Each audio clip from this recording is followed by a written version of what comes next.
솔직히 말씀드리면요. 아버지 그거 아세요? 부모가 자식한테 해줄 수 있는 건 다 해줘야 부모 노릇 제대로 하는 거래요. 뭐라고? 그런데 아버지는 신혼집 하나 해주고 끝이잖아요. 이제 돈도 없다면서요? 네가 지금 무슨 말을 한 건지 제대로 알고나 하는 소리냐? 그런데 아버지는 이제 해줄 게 없잖아요. 집 사줬으니 빼먹을 거 다 빼먹었다 이거냐? 좋다. 그럼 나도 결정을 해야겠구나. 그 말과 함께 이씨는 등을 돌렸습니다. 그의 발걸음에는 이제 아무런 미련도 남아있지 않았습니다. 올해로 68세가 된 이씨는 충청남도 아산시에서 태어나 평생을 그곳에서 살아왔습니다.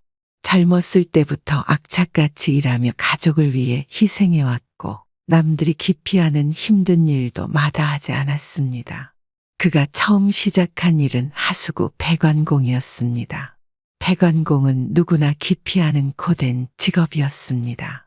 온종일 허리를 숙이고 작업해야 했으며 여름에는 악취와 싸워야 했고 겨울에는 꽁꽁 언 배관을 녹이느라 손이 터지고 발이 시렸습니다. 그러나 이 씨는 단 한 번도 불평한 적이 없었습니다. 내가 힘들어도 우리 가족만큼은 편히 살게 해야지. 그는 매일 새벽같이 일어나 공구함을 챙겨 들고 집을 나섰고 해가 지고 어두워질 때까지 온몸이 땀과 흙투성이가 되도록 일했습니다. 그렇게 한 푼 두 푼 악착같이 모아 결국 가족이 편히 지낼 작은 집 한 채를 마련했습니다. 특히 하나뿐인 늦둥이 아들 재훈을 남부럽지 않게 키우기 위해 열심히 살았습니다. 하지만 아들이 군대를 다녀온 후 아내가 합병증으로 먼저 세상을 떠났습니다. 갑작스러운 이별에 이 씨는 하늘이 무너지는 듯한 충격을 받았지만 그 후로는 아들이 이 씨의 유일한 가족이 되었습니다. 아들의 취업 준비부터 생활비, 월세, 심지어 차까지 모두 지원해 주었습니다. 아들은 그런 아버지의 뒷바라지 덕분에 큰 어려움 없이 자랐고 결국 천안의 한 중소기업에 취업하게 되었습니다. 몇 년 후 아들이 결혼한다는 소식을 전했습니다. 이 씨는 평생 모아온 돈으로 아들의 신혼집을 마련해 주기로 마음먹었습니다. 그날 친구들과 막걸리를 한잔하며 이 이야기를 나눴습니다. 그러자 친구들은 깜짝 놀라며 걱정스러운 표정을 지었습니다. 야, 요즘 세상이 어떤 세상인데 신혼집을 내 돈으로 사준다고? 예전처럼 자식들이 평생 은혜 갚는 시대가 아니야. 여차하면 손절하고 떠나는 경우도 많다니까. 이 씨는 술잔을 내려놓으며 손사래를 쳤습니다. 우리 아들은 안 그래. 재훈이는 다르다고. 어릴 때부터 착하고 바르게 자랐어.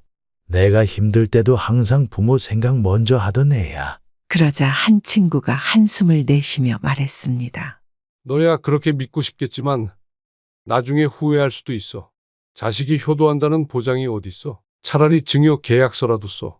평생 부모를 모시고 효도하겠다는 내용 넣고 주라고. 나중에 혹시라도 무슨 일 생기면 그때 가서 후회하지 말고. 하지만 이 씨는 고개를 저었습니다. 아이고, 가족끼리 그런 걸 무슨 계약서까지 쓰냐.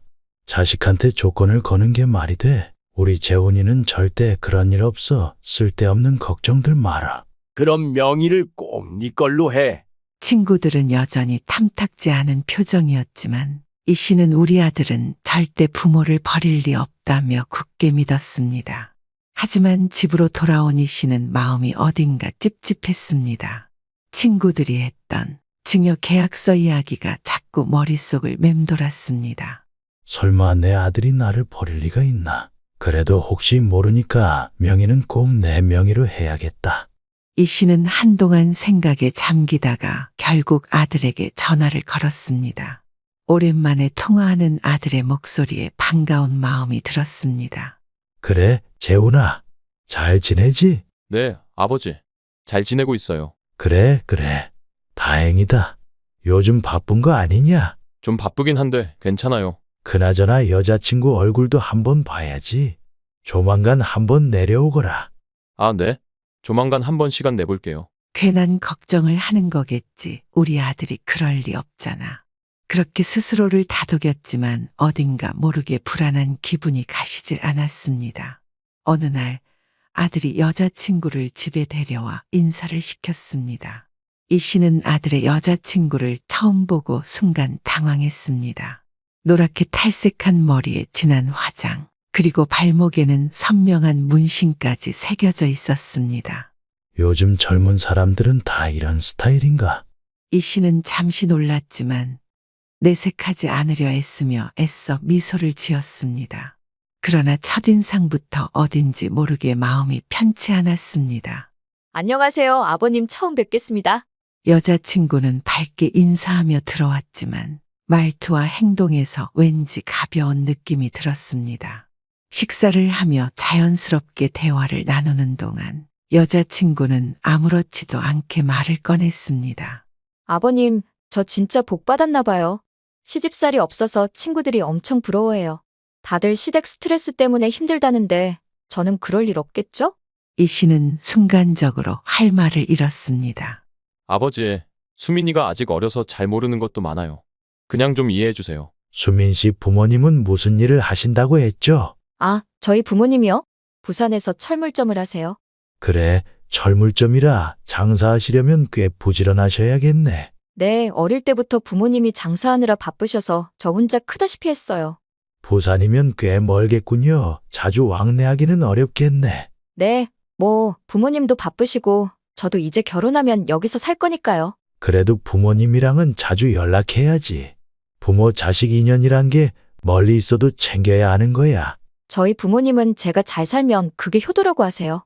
뭐 굳이 챙겨야 할 것도 없어요. 아버지, 수민이는 좀 자유로운 환경에서 자라서 그래요. 부모님도 워낙 터치 안 하시는 스타일이라. 그래, 아직 결혼 전이니 이런저런 이야기는 더 해봐야겠지. 결혼하면 맞벌이를 하는 거니? 제가 지금 직업이 딱히 없어서요. 당분간은 결혼하고 가정주부로 지내려고요. 뭐? 직업이 없다는 게 무슨 말이니? 수미는 머뭇거리다 이내 담담하게 말했습니다. 아, 제가 원래 계약직으로 회사 다녔는데요. 최근에 계약이 만료됐어요. 그럼 새로 취업을 준비하고 있는 거니? 아직은 아니고요. 결혼 준비도 바쁘고 어차피 결혼하면 살림하느라 정신없을 것 같아서요. 뭐 바쁜 거 지나가면 어떻게든 되겠죠. 결혼하고 나서 천천히 일자리 구하면 되죠. 그래, 알겠다. 아직 젊으니까 천천히 생각해 보려무나. 이 씨는 괜히 불안한 마음이 들었습니다. 하지만 아직은 아들에게 뭐라고 말하고 싶지 않았습니다. 우선 한번 지켜보기로 했습니다. 시간이 지나 결국 아들은 결혼을 하게 되었습니다.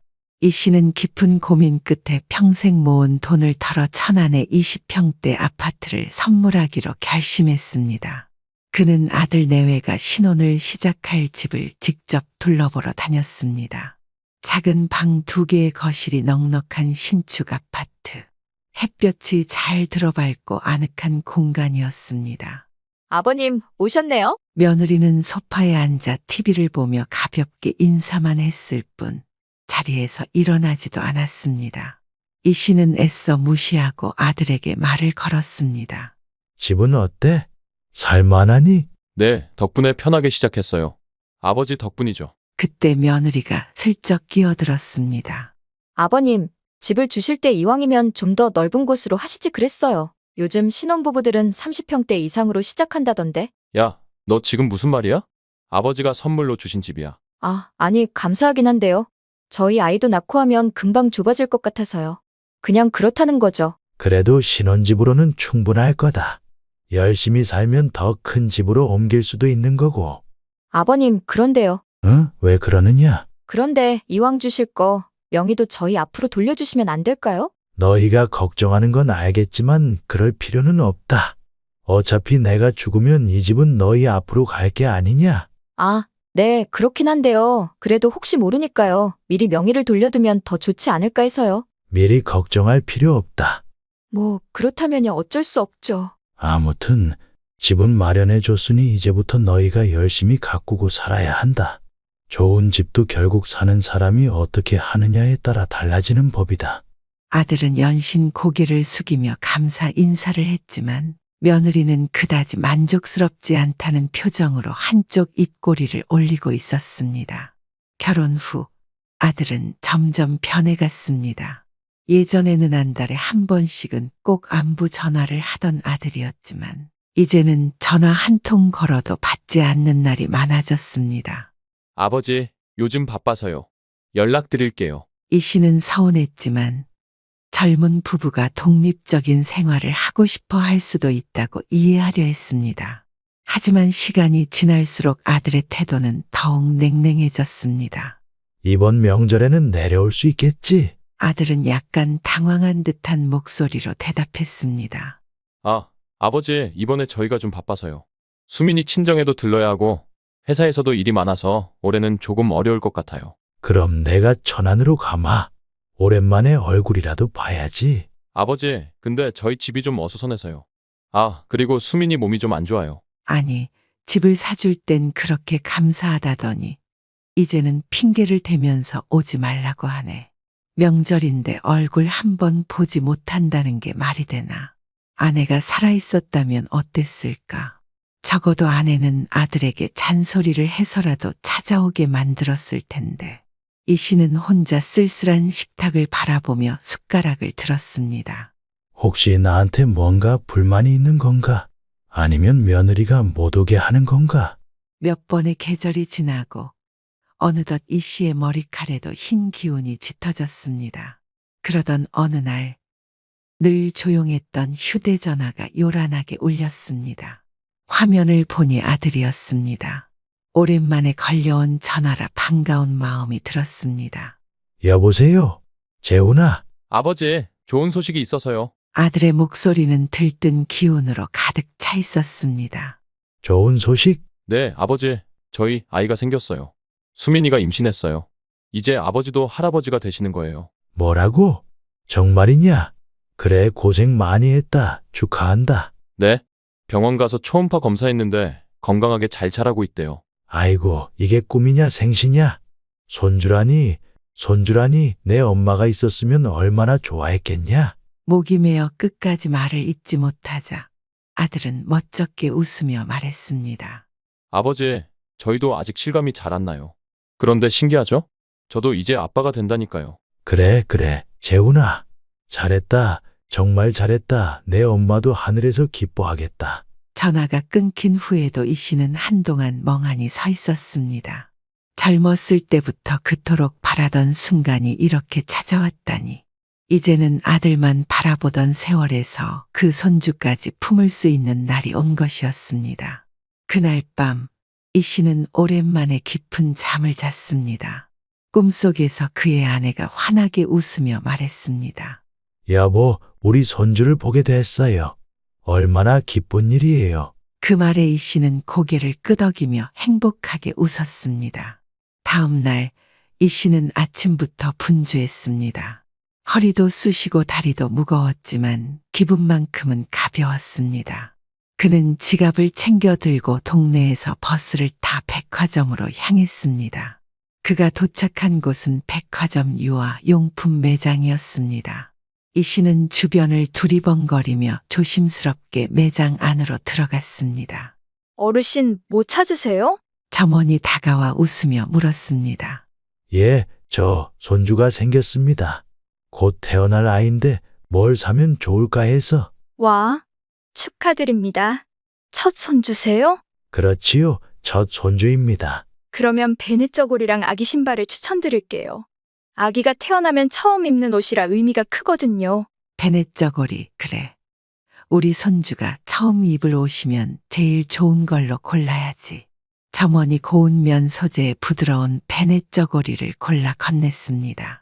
이 씨는 손끝으로 조심스럽게 옷을 만져보았습니다. 아이고, 이게 이렇게 보드랍구먼. 우리 손주가 입으면 얼마나 귀엽겠어. 그리고 첫 신발도 하나 사시는 게 어때요? 아기들이 태어나고 100일쯤 지나면 신고 다닐 수 있어요. 그래, 이것도 하나 주세요. 포장도 예쁘게 해드릴게요. 점원이 정성스럽게 포장을 마치자 이 씨는 그것을 받아들고 가만히 바라보았습니다. 마치 보석을 손에 쥔 것만 같았습니다. 우리 손주가 이걸 입고 신고 뛰어다닐 날이 오겠지. 그렇게 그는 선물을 품에 안고 백화점을 나섰습니다. 그는 선물을 손에 꼭 쥐고 버스 정류장으로 향했습니다. 평소보다 발걸음이 빠르고 가벼웠습니다. 버스에 올라 자리에 앉자 옆자리에 할머니가 그의 손에 든 쇼핑백을 보며 말을 걸었습니다. 어르신, 좋은 일 있으신가 봐요?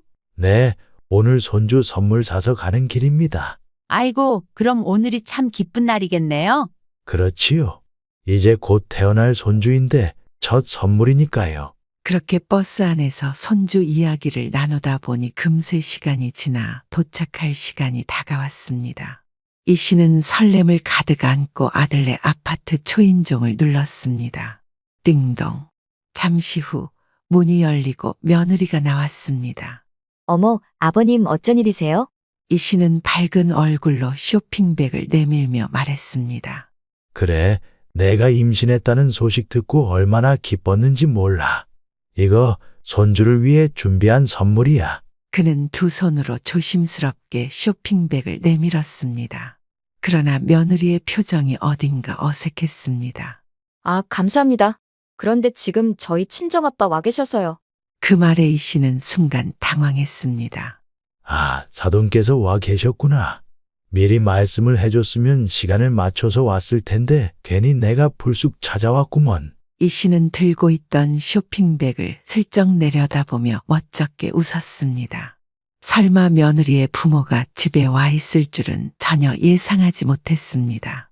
나는 그냥 손주 생긴 게 기특해서 이렇게 기쁜 마음에 왔던 건데 괜히 실례를 했구먼. 나는 이만 가보마. 그때 집안에서 인기척이 나더니 문이 활짝 열렸습니다. 아니, 아버지? 말씀도 없이 그냥 오신 거예요? 아, 그래. 내가 너무 반가운 마음에 그냥 왔는데 사돈이 계신 줄은 몰랐지. 문 밖에서 한바탕 소동이 벌어지자 집안에서 정갈한 옷차림의 사돈이 걸어 나왔습니다. 그는 현관에 서서 잠시 상황을 살피더니 곧바로 며느리에게 다정한 목소리로 물었습니다. 수민아, 무슨 일이야? 밖에서 누가 오셨나 보네. 아, 아버님이 오셨어요. 손주 생겼다고 축하한다고 오신 거예요. 사돈은 그제야 문 앞에 서 있는 이 씨를 발견하자 얼굴에 환한 미소를 지으며 다가왔습니다. 아이고, 사돈어른, 이렇게 오셨네요. 너무 오랜만에 뵙습니다. 그는 마치 반가운 친구를 만난 듯 두 팔을 벌려 가까이 다가왔습니다. 이 씨는 살짝 당황했지만 그래도 반갑게 인사하며 고개를 끄덕였습니다. 예, 사돈 오랜만입니다. 괜히 불쑥 찾아왔습니다. 아이고, 그럴 말씀이 어디 있습니까? 이렇게 귀한 발걸음을 하셨는데 그냥 가시면 안 되죠. 여기까지 오셨으니 같이 식사라도 하고 가세요. 아이고, 아닙니다. 괜히 번거롭게 해드리는 것 같아서 저는 그냥 축하만 전하고 가려고 했습니다. 그게 무슨 말씀입니까? 이렇게 먼 길 오셨는데 밥이라도 한 끼 드시고 가셔야죠. 수민아, 아버님 오셨는데 뭘 대접해야겠구나. 오늘 저녁 반찬 뭐 있나? 며느리는 순간 당황한 듯했지만 곧 억지로 미소를 지으며 대답했습니다. 아, 네. 저녁 준비하긴 했는데. 그러나 며느리의 표정은 그다지 반갑지 않아 보였습니다. 이 씨는 그 모습이 눈에 들어와 더욱 몸을 빼려 했습니다. 어서 들어오시죠. 그렇게 계속 거절하기도 민망한 분위기가 되자 이 씨는 결국 마지못해 고개를 끄덕였습니다. 아들은 신발장 옆에서 미묘한 표정을 지었고 며느리는 살짝 얼굴을 돌려 테이블을 정리하는 척했습니다. 그러나 사돈은 아무렇지도 않다는 듯 다정한 목소리로 이 씨를 식탁으로 안내했습니다. 사돈, 여기 앉으십시오. 오늘 반찬이 푸짐합니다. 이 씨는 머뭇거리며 자리에 앉았습니다.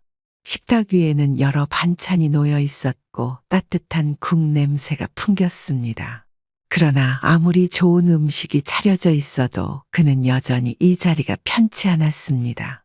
식탁에 앉은 이 씨는 여전히 어색한 기분을 지울 수 없었습니다.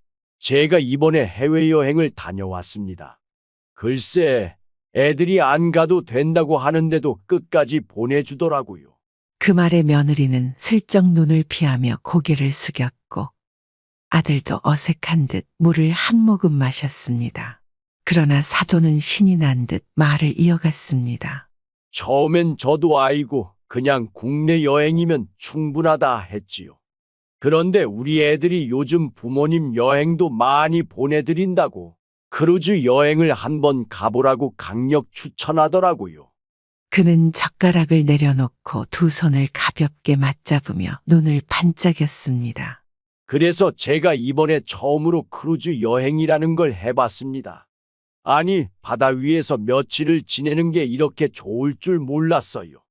노을 질 때 바다 풍경이 어찌나 멋진지 말로 다 못합니다. 이 씨는 숟가락을 든 제 멍하니 사돈을 바라보았습니다. 애들이 여행을 보내줬다고. 사돈은 여전히 여행 이야기에 푹 빠져 있었습니다. 바다 한가운데서 먹는 저녁 식사가 그렇게 운치 있을 수가 없었어요. 이 씨는 묵묵히 밥을 뜨면서도 점점 속이 쓰려졌습니다.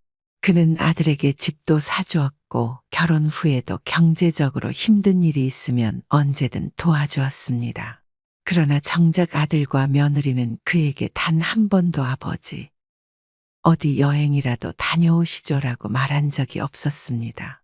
그저 가끔 얼굴을 보고 안부를 전하며 명절이면 함께 밥 한 끼 먹는 것만으로도 만족할 수 있었습니다. 그러나 그조차도 허락되지 않았습니다. 아들은 바쁘다는 핑계를 대며 내려오지 않았고 며느리는 항상 일정이 있다고 말하며 그를 피해왔습니다.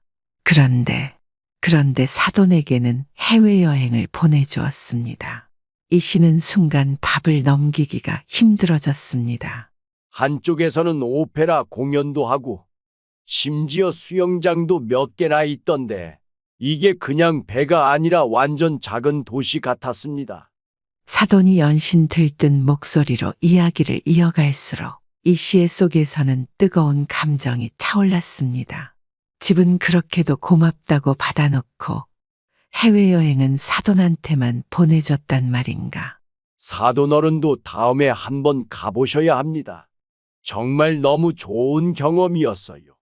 제가 사진도 많이 찍어 왔는데 한번 보실래요? 그 말이 끝나자마자 이 씨는 천천히 고개를 들었습니다. 그리고 깊게 숨을 들이마셨습니다. 여행이요? 저는 평생 일하고 애들 뒷바라지 하느라 그런 곳에 가본 적도 없습니다. 식탁 위의 공기가 순간 얼어붙은 듯 고요해졌습니다. 사돈도 그제야 눈치를 챘는지 환한 웃음을 짓고 있던 표정이 점점 굳어졌습니다. 손에 들고 있던 젓가락을 조심스럽게 내려놓더니 어색하게 웃으며 말을 돌리려 했습니다. 아, 그렇죠. 우리 나이대에는 해외여행 안 가보신 분들도 많지요. 뭐, 꼭 가야 하는 건 아니니까요. 그냥 기회가 돼서 다녀온 것뿐입니다. 그는 애써 부드러운 어조로 수습하려 했지만 이미 분위기는 차갑게 식어 있었습니다. 이 씨의 가슴 속에서 깊은 허탈함이 밀려왔습니다. 아들은 아버지의 표정을 살피며 어색한 듯 기침을 했습니다. 아버지, 그게 그러니까. 여기서 내가 더 있어봤자 뭐 하겠나. 이 씨는 한숨을 삼키며 천천히 자리에서 일어났습니다. 그의 갑작스러운 움직임에 며느리와 사돈은 슬쩍 눈치를 보았지만 아무도 먼저 말을 걸지는 않았습니다. 그는 그 가방을 움켜쥔 채 다시 한번 주위를 둘러보았습니다. 식사 맛있게 하십시오. 아들은 순간 깜짝 놀라 고개를 들었고 며느리는 당황한 표정을 지었습니다. 이 씨는 씁쓸하게 미소를 지으며 덧붙였습니다.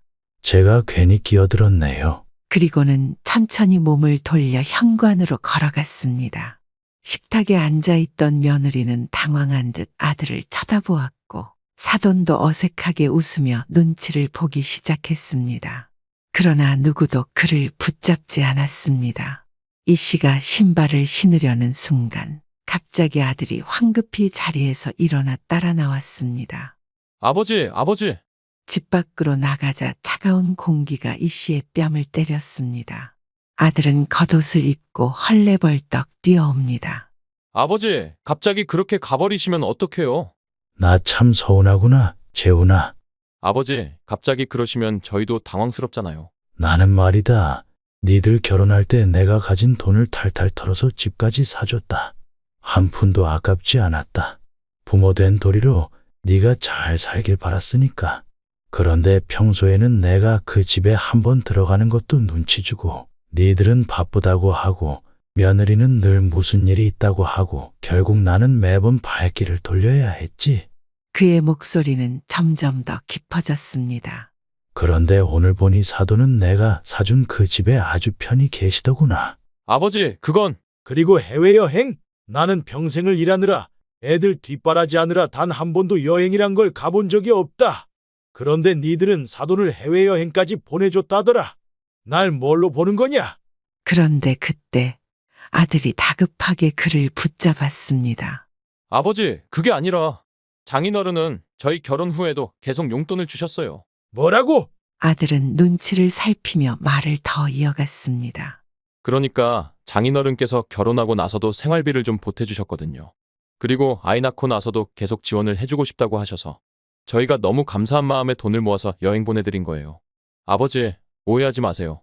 그럼 나는 뭔데? 그는 천천히 한 걸음 내디디며 아들에게 묵직한 목소리로 물었습니다. 그래서 네 말은 돈을 준 사람만 해외여행 보내주고 집에도 초대하고 그렇게 예우하는 거냐? 아들은 당황한 듯 눈을 피했습니다. 아버지, 그런 뜻이 아니라 저희도 감사한 마음이 있어서. 내 평생 모아온 돈을 탈탈 털어서 니들 신혼집을 마련해 줬다. 그런데 나는 여행은커녕 명절에도 니들 얼굴 한번 보기 힘들었어. 네 장인 어른은 용돈을 줄 사람이니 감사한 마음으로 해외여행도 보내드리고 집에도 모시고 그렇게 극진히 대접한 거냐? 아버지, 그런 식으로 말씀하시면 아들은 깊은 한숨을 쉬며 손을 주머니에 넣었습니다. 그는 마치 이제야 솔직하게 말해야겠다는 태도로 한껏 여유로운 표정을 지으며 말했습니다. 솔직히 말씀드리면요, 아버지. 그거 아세요? 부모가 자식한테 해줄 수 있는 건 끝까지 해줘야 부모 노릇 제대로 하는 거래요. 뭐라고? 그런데 아버지는 신혼집 하나 해주고 끝이잖아요. 이제 돈도 없다면서요? 그러니까 장인어른보다 아버지한테 잘해드리기 어렵다는 거죠. 이 씨는 이제 더 이상 참을 수 없었습니다. 그저 속으로 사귀며 넘어갈 수도 있었지만 아들의 말 한마디 한마디가 마치 가슴에 대못을 박는 것처럼 깊이 꽂혔습니다. 내가 지금 무슨 말을 한 건지 제대로 알고나 하는 소리냐? 아버지, 현실적으로 생각해보세요. 저희도 생활해야 하잖아요. 저희한테 도움 줄 것도 없으면 굳이 계속 연락하고 지낼 이유가 없잖아요. 부모님이 자식한테 뭘 계속 해줄 수 있으면 자식도 그만큼 보답하는 거고요. 이놈에게 나는 부모가 아니라 그냥 돈줄이었구나. 장인 어른은 계속 도와주시니까 저희도 그에 맞게 보답하는 거고요. 그래, 결국 내가 원하는 게 그거였구나. 아버지는 이제 필요 없으니 관계 끊자는 거지. 꼭 그렇게까지 말씀 안 하셔도 되잖아요. 결국 내가 가진 돈이 다 떨어지니까 나도 필요가 없어진 거였지. 좋다, 재훈아. 그럼 나도 내 결정을 해야겠구나. 그동안 아버지를 어떻게 생각했는지 이제야 확실히 알겠다. 그러면 나도 이제 더 이상 너희들에게 신경 쓸 일 없겠구나. 그 말과 함께 이 씨는 다시 한 번 등을 돌렸습니다. 그의 뒷모습은 차가웠고 그의 발걸음에는 이제 아무런 미련도 남아있지 않았습니다. 집에 도착하자마자 그는 외투를 벗어 걸어두고 조용히 거실에 앉았습니다. 불도 켜지 않은 채 어둠 속에 몸을 기댄 채 그는 깊은 한숨을 내쉬었습니다. 내가 이제까지 살아온 게 뭐였을까? 아들이 군대를 제대하고 직장을 구하고 결혼을 했을 때 그는 자신이 해줄 수 있는 마지막 선물을 주었습니다. 이 정도면 됐다. 이제 더 이상 아들 따위에게 마음 쓰지 말자. 내가 부모로서 할 수 있는 일은 다 했다. 더 이상 미련 둘 이유도 없다. 그는 천천히 몸을 일으켰습니다. 그리고 손을 뻗어 서랍을 열었습니다. 안에는 집 문서가 가지런히 놓여 있었습니다. 그는 조심스럽게 그 문서를 꺼내 들고 한참을 내려다보았습니다. 이 집은 내가 내 두 손으로 번 돈으로 마련한 내 집이다. 내가 원한다고 가져갈 수 있는 게 아니다. 그는 즉시 휴대전화를 들고 부동산에 전화를 걸었습니다. 네, 어르신. 무슨 일로 전화하셨나요? 집을 팔려고 합니다. 최대한 빨리? 아, 그러시군요. 매물로 내놓으시겠다는 말씀이신가요? 네. 금매로 내놓을 겁니다. 최대한 빨리 정리하고 싶습니다. 혹시 가격은 어느 정도로 생각하고 계신가요? 시세보다 조금 낮춰서라도 빠르게 팔 수 있게 해주세요. 네, 어르신. 최대한 빠르게 매물을 내놓고 연락드리겠습니다. 그는 앞으로 2번 다시 아들을 보지 않겠다고 다짐했습니다. 그 다짐을 현실로 만들 첫 번째 행동이 바로 이 집을 정리하는 것이었습니다. 가장 먼저 휴대전화를 꺼내 들었습니다. 그는 단 한순간의 망설임도 없이 연락처의 아들과 며느리 번호를 차단시켰습니다. 그렇게 단 몇 초 만에 그는 아들과 며느리와의 모든 연락을 끊어버렸습니다. 평생을 바쳐 키운 아들을 더 이상 내 자식이라고 부르지 않기로 한순간이었습니다. 그렇게 며칠이 지났습니다. 그리고 예상했던 대로 아들은 그제야 사태의 심각성을 깨달은 듯 했습니다. 아들과 며느리는 이 씨와 연락이 닿지 않자 불안해졌고 급기야 직접 집 앞까지 찾아오는 사태가 벌어졌습니다. 쾅, 쾅, 쾅. 갑작스러운 문 두드리는 소리가 요란하게 울려 퍼졌습니다. 아버지, 아버지, 문 좀 열어보세요. 그는 문을 열지 않은 채 인터폰으로 그 모습을 보았습니다. 아들은 초췌한 모습으로 문을 두드리고 있었고 며느리는 옆에서 얼굴이 눈물 범벅이 된 채 손을 비비며 울고 있었습니다. 아버지, 제발 한 번만 이야기 좀 들어주세요. 아들은 문 앞에서 그대로 무릎을 꿇었습니다. 아버님, 여행 보내드릴게요. 제발 집만은. 아버지, 이제 고다이도 태어나는데 정말 갈 곳이 없어요. 손주를 위해서라도 제발 취소해주세요. 그는 아무 말 없이 그대로 창문을 닫고 소파로 돌아갔습니다.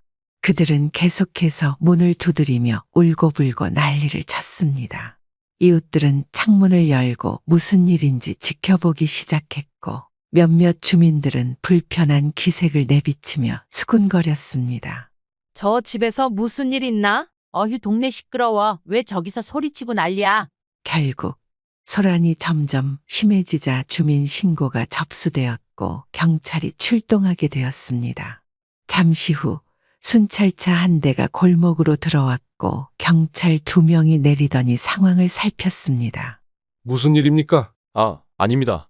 저희 아버지를 뵙고 싶어서 그런데 연락이 안 닿아서요. 가족 간의 문제라 하더라도 이렇게 문 앞에서 소란을 피우시면 안 됩니다. 결국 아들과 며느리는 경찰에 의해 강제로 그 자리를 떠나게 되었습니다. 그들은 끝까지 눈물을 닦아가며 뒤를 돌아보았지만 이 씨는 창문조차 열지 않았습니다. 아들은 뒤늦게 후회했지만 이미 모든 것은 늦어버린 후였습니다. 오랜만에 느긋한 마음으로 나선 길이었고 가벼운 바람이 불어오는 기분 좋은 날씨였습니다. 자식이라는 게 말이야. 이 씨가 바둑판 위에 흑돌을 하나 올리며 천천히 말을 꺼냈습니다. 참 기대할수록 나한테는 실망만 안겨주지. 요즘 마음고생 심하다더니 도대체 무슨 일이야? 그냥 내가 너무 기대를 했던 모양이야. 부모로서 할 만큼 했다고 생각했는데 돌아오는 건 냉정한 현실이더라고. 그래, 내가 전에 말하지 않았어? 요즘 애들 믿을 거 못 된다고. 명예 안 넘긴 게 천만다행이지. 이 씨는 피식 웃으며 고개를 저었습니다. 그러니까 그때 내가 좀 이상한 느낌이 들더라고. 그래서 그냥 내 명의로 두고 니들 말 듣길 잘했지. 이제 와서 울고불고 난리 쳐도 나는 절대 흔들리지 않을 거야. 친구들은 박수를 치며 웃었습니다. 야, 네가 드디어 정신을 차렸구나. 내가 절대 명예 넘겨주지 말라고 했지. 내 덕분에 제2의 삶을 얻은 거야. 그래, 이제 나도 여유가 생겼으니 여행이나 다니고 골프도 치고 있는 돈 다 쓰고 갈 거야. 야, 그게 맞지. 어차피 우리가 번 돈인데 우리가 즐기고 가야지. 맞아. 죽을 때 한 푼도 남겨놓지 마. 남은 돈은 다 내가 쓰고 남한테 기대며 살지 않을 거야. 그래. 이제 정신을 차렸으니 밥이나 한턱 쏴. 새 인생을 시작하는 기념으로 밥 한번 제대로 쏴야지. 그렇게 오랜 친구들과 함께 큰 웃음을 터뜨리며 이 씨는 비로소 자유로워진 기분을 만끽했습니다. 이제 남은 인생은 오롯이 그 자신을 위한 시간이었습니다. 내가 니들 돈줄로 보이냐? 아버지, 무슨 말씀을 그렇게 하세요? 돈 줄이라니요.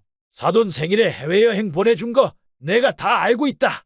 어떻게 아셨어요? 어떻게 아냐고? 이 늙은이는 아무것도 모르고 사는 줄 알았냐? 뭐 대만, 타이베이. 저희 친정엄마가요, 한 번도 해외여행을 못 가보셨거든요. 그게 꼭 소원이시라고 하셔서 다음번엔 꼭 정말로 아버님 해외여행 보내드릴게요. 내 생일은 해물찜 한 끼로 끝내더니 사돈 생일은 해외여행이라. 내가 그동안 얼마나 우습게 보였으면. 아버님, 그땐 정말 시간이 안 맞았어요. 사실 저희도 다음에 아버님 꼭 모시고 가려고 했어요. 그렇죠? 여보? 다시는 내 앞에서 돈 이야기하지 마라. 내가 여태까지 니들 뒷바라지 했으면 됐다. 강 씨는 당장 휴대폰을 들어 자동 이체로 매달 보내던 지원금을 모두 해지했습니다. 올해로 70세가 된 황철수 씨는 묵묵하고 성실한 사람입니다. 그는 평생을 한결같이 땀 흘려 일하며 살아온 사람이었습니다. 황 씨는 30대 초반 같은 동네에서 가판대 장사를 하던 김영희 씨를 만나 가정을 이루었습니다.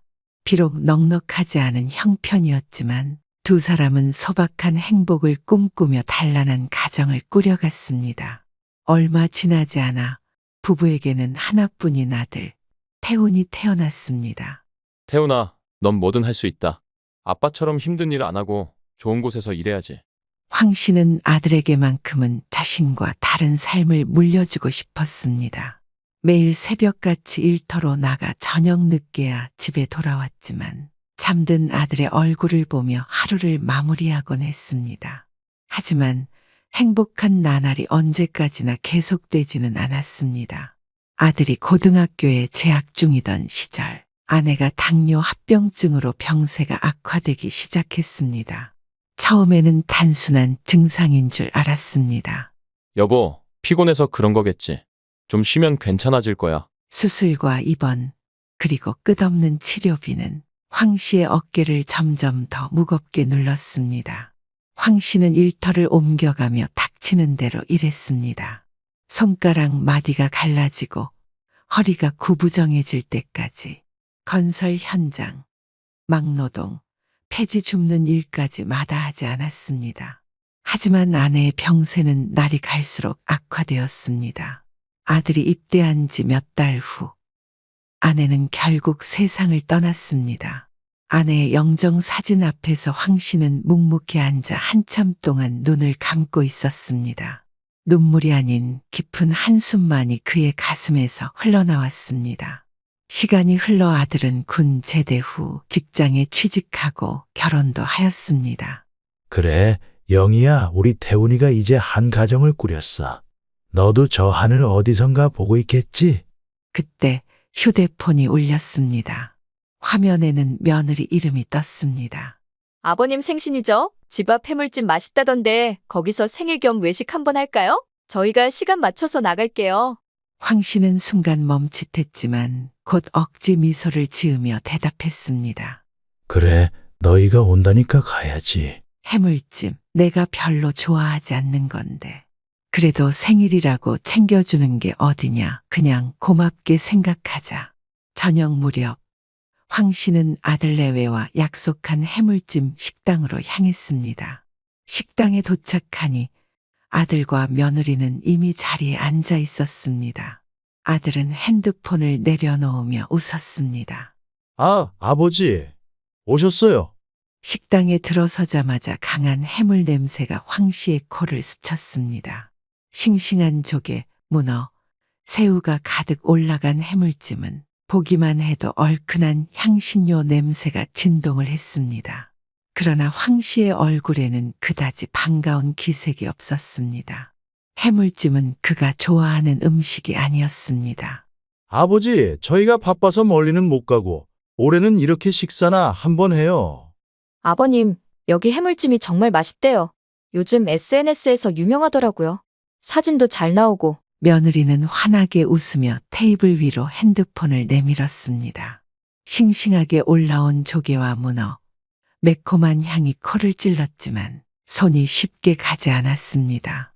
잠시 후에 물찜이 테이블에 올려지자마자 아들과 며느리는 눈을 반짝였습니다.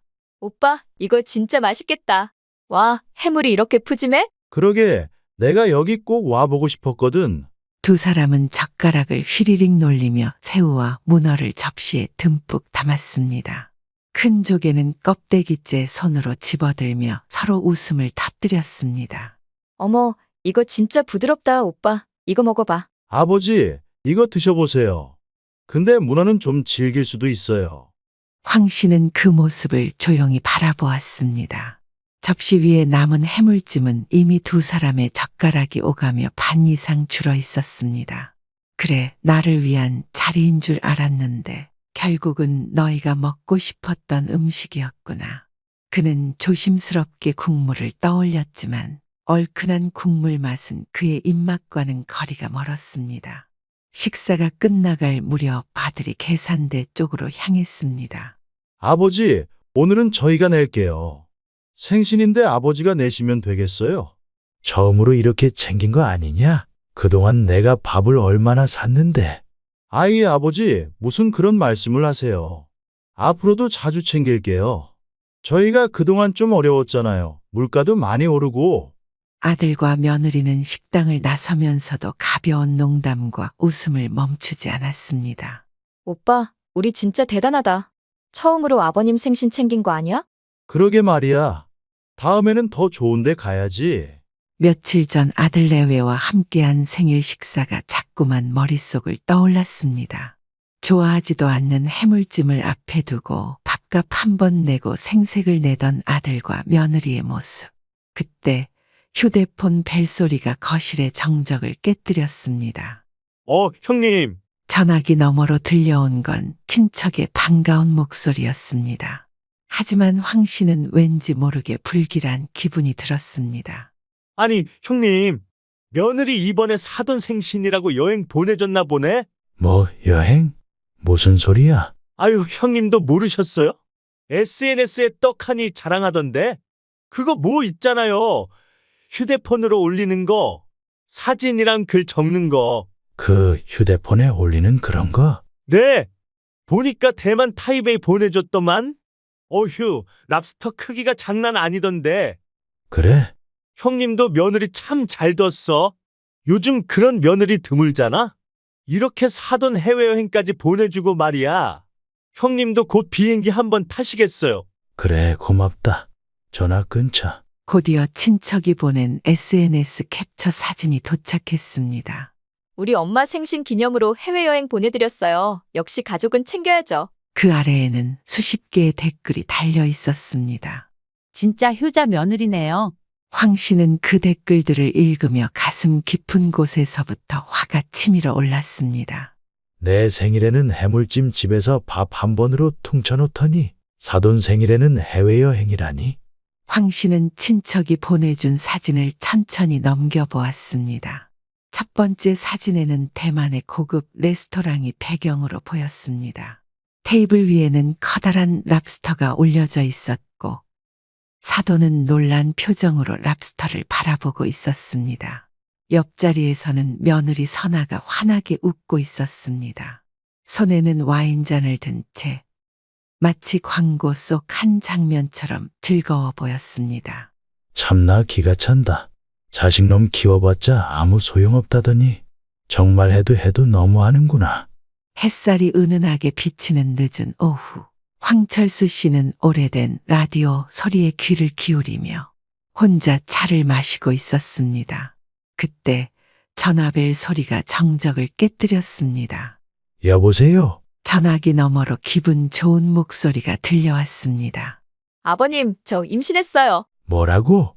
임신했다고? 아들의 목소리도 곧 이어 들려왔습니다. 네, 아버지. 이제 아버지도 곧 할아버지 되세요. 황 씨는 잠시 말을 잃었습니다. 그래, 수고했다. 며칠 후 황 씨는 손에 봉투 하나를 들고 아들 내외의 집을 찾았습니다. 이게 뭐예요, 아버님? 며느리가 놀란 눈으로 물었습니다. 뭐긴 뭐야. 손주 생겼다는데 축하금이지. 어머, 아버님, 감사합니다. 황 씨는 조용히 웃으며 봉투를 건넸습니다. 안에는 현금 500만 원이 들어 있었습니다. 그러나 황 씨는 아들 내외의 표정이 순간 아쉬운 듯 바뀌는 것을 놓치지 않았습니다. 아, 고맙습니다, 아버지. 네, 정말 감사합니다. 아버님, 저희가 잘 쓸게요. 아들과 며느리는 잠시 머뭇거리다가 서로 눈치를 주고받았습니다. 그들의 표정은 분명히 뭔가 할 말이 있는 듯 했습니다. 아버님, 사실은 저희도 드릴 말씀이 있어요. 어? 무슨 일인데? 황 씨는 멀뚱히 앉아 두 사람을 바라보았습니다. 며느리 선아가 조심스럽게 말을 꺼냈습니다. 아버님, 요즘은 산후조리원도 필수예요. 요즘 애 낳고 바로 집에 오는 사람 거의 없대요. 아들이 자리에서 자세를 고쳐 앉으며 입을 열었습니다.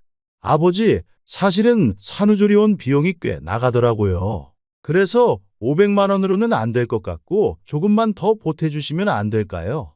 이번만 좀 부탁드려요. 저희도 아버님께 이런 말씀드리기 정말 죄송해요. 마음 한편에서는 아기의 모습이 떠올랐습니다. 곧 세상에 태어날 손주 그리고 그 손주를 위해 건강해야 할 며느리. 마주 앉은 아들과 며느리의 간절한 눈빛. 그래, 알겠다. 한 번뿐인 손주 태어나는 건데 내가 도와야지. 아버님, 정말요? 감사합니다. 아들과 며느리는 안도의 미소를 지었지만 황 씨의 얼굴에는 웃음이 없었습니다. 다음 달 생활비도 줄여야겠구나. 나는 언제쯤 마음 편하게 살아볼까? 황 씨의 머릿속에는 아들이 어린 시절 작은 손으로 아빠 이거 사줘라며 손을 잡던 기억이 떠올랐습니다. 그때는 그래도 웃어주기라도 했는데 이젠 돈 이야기할 때만 웃는구나. 시간은 참 빠르게 흘렀습니다. 손주가 태어난 지 어느새 1년이 지났습니다. 황철수 씨에게는 처음 맞이하는 손주의 돌잔치였기에 마음속으로 많은 기대와 설렘을 품고 있었습니다. 돌잔치 일주일 전 황 씨의 휴대폰이 울렸습니다. 화면에는 태훈이 아들의 이름이 떴습니다. 여보세요? 태훈아? 그러나 아들의 목소리는 평소보다 한층 무거운 기색이 깃들어 있었습니다. 네, 아버지. 죄송한데 이번에 손주 돌잔치는 취소해야 할 것 같아요. 뭐? 무슨 소리야? 왜? 아이가 좀 아파서요. 감기인 줄 알았는데 열이 잘 안 떨어지네요. 병원에서 입원까지는 아니지만 며칠 지켜보자고 해서요. 손가락 끝이 저릿하게 떨릴 정도로 마음은 불안으로 가득 찼습니다. 손주가 아프다니 혹시 큰 병이라도 걸린 건가? 어린 것이 얼마나 아플까? 얼마나 힘들까? 그날 이후 황 씨는 하루도 빠짐없이 아들에게 전화를 걸었습니다. 그렇게 일주일이 지났습니다. 황 씨는 여전히 전화기를 손에서 놓지 못한 채 하루하루를 보내고 있었습니다. 그러던 어느 날 마침내 아들의 전화가 걸려왔습니다. 아버지, 저희 아들 괜찮아졌어요. 열도 다 내렸고 병원에서도 이제 완전히 회복됐다고 하더라고요. 황 씨는 그제야 안도의 한숨을 내쉬었습니다. 다행이다. 정말 다행이다. 아버님, 그동안 잘 지내셨죠? 아이 돌본다고 정신없어서 연락을 잘 못 드렸네요. 손주 돌잔치 원래 하려다가 취소됐잖아요.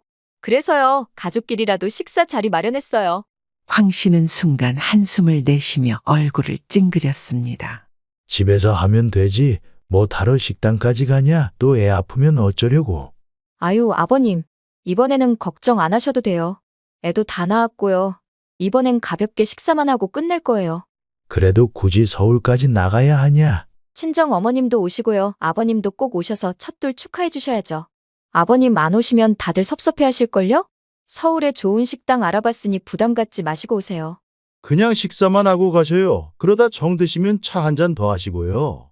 결국 황 씨는 묵묵히 외출할 준비를 시작했습니다.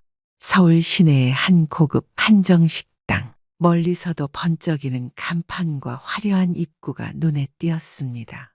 황 씨가 식당에 도착했을 때 아들 태훈과 며느리 그리고 사돈이 환하게 웃으며 손을 흔들었습니다. 아버지, 여기에요. 아이고, 사돈 오셨어요? 이렇게 먼 걸음 해주셔서 감사해요. 황 씨는 묵묵히 고개만 끄덕이며 자리에 앉았습니다.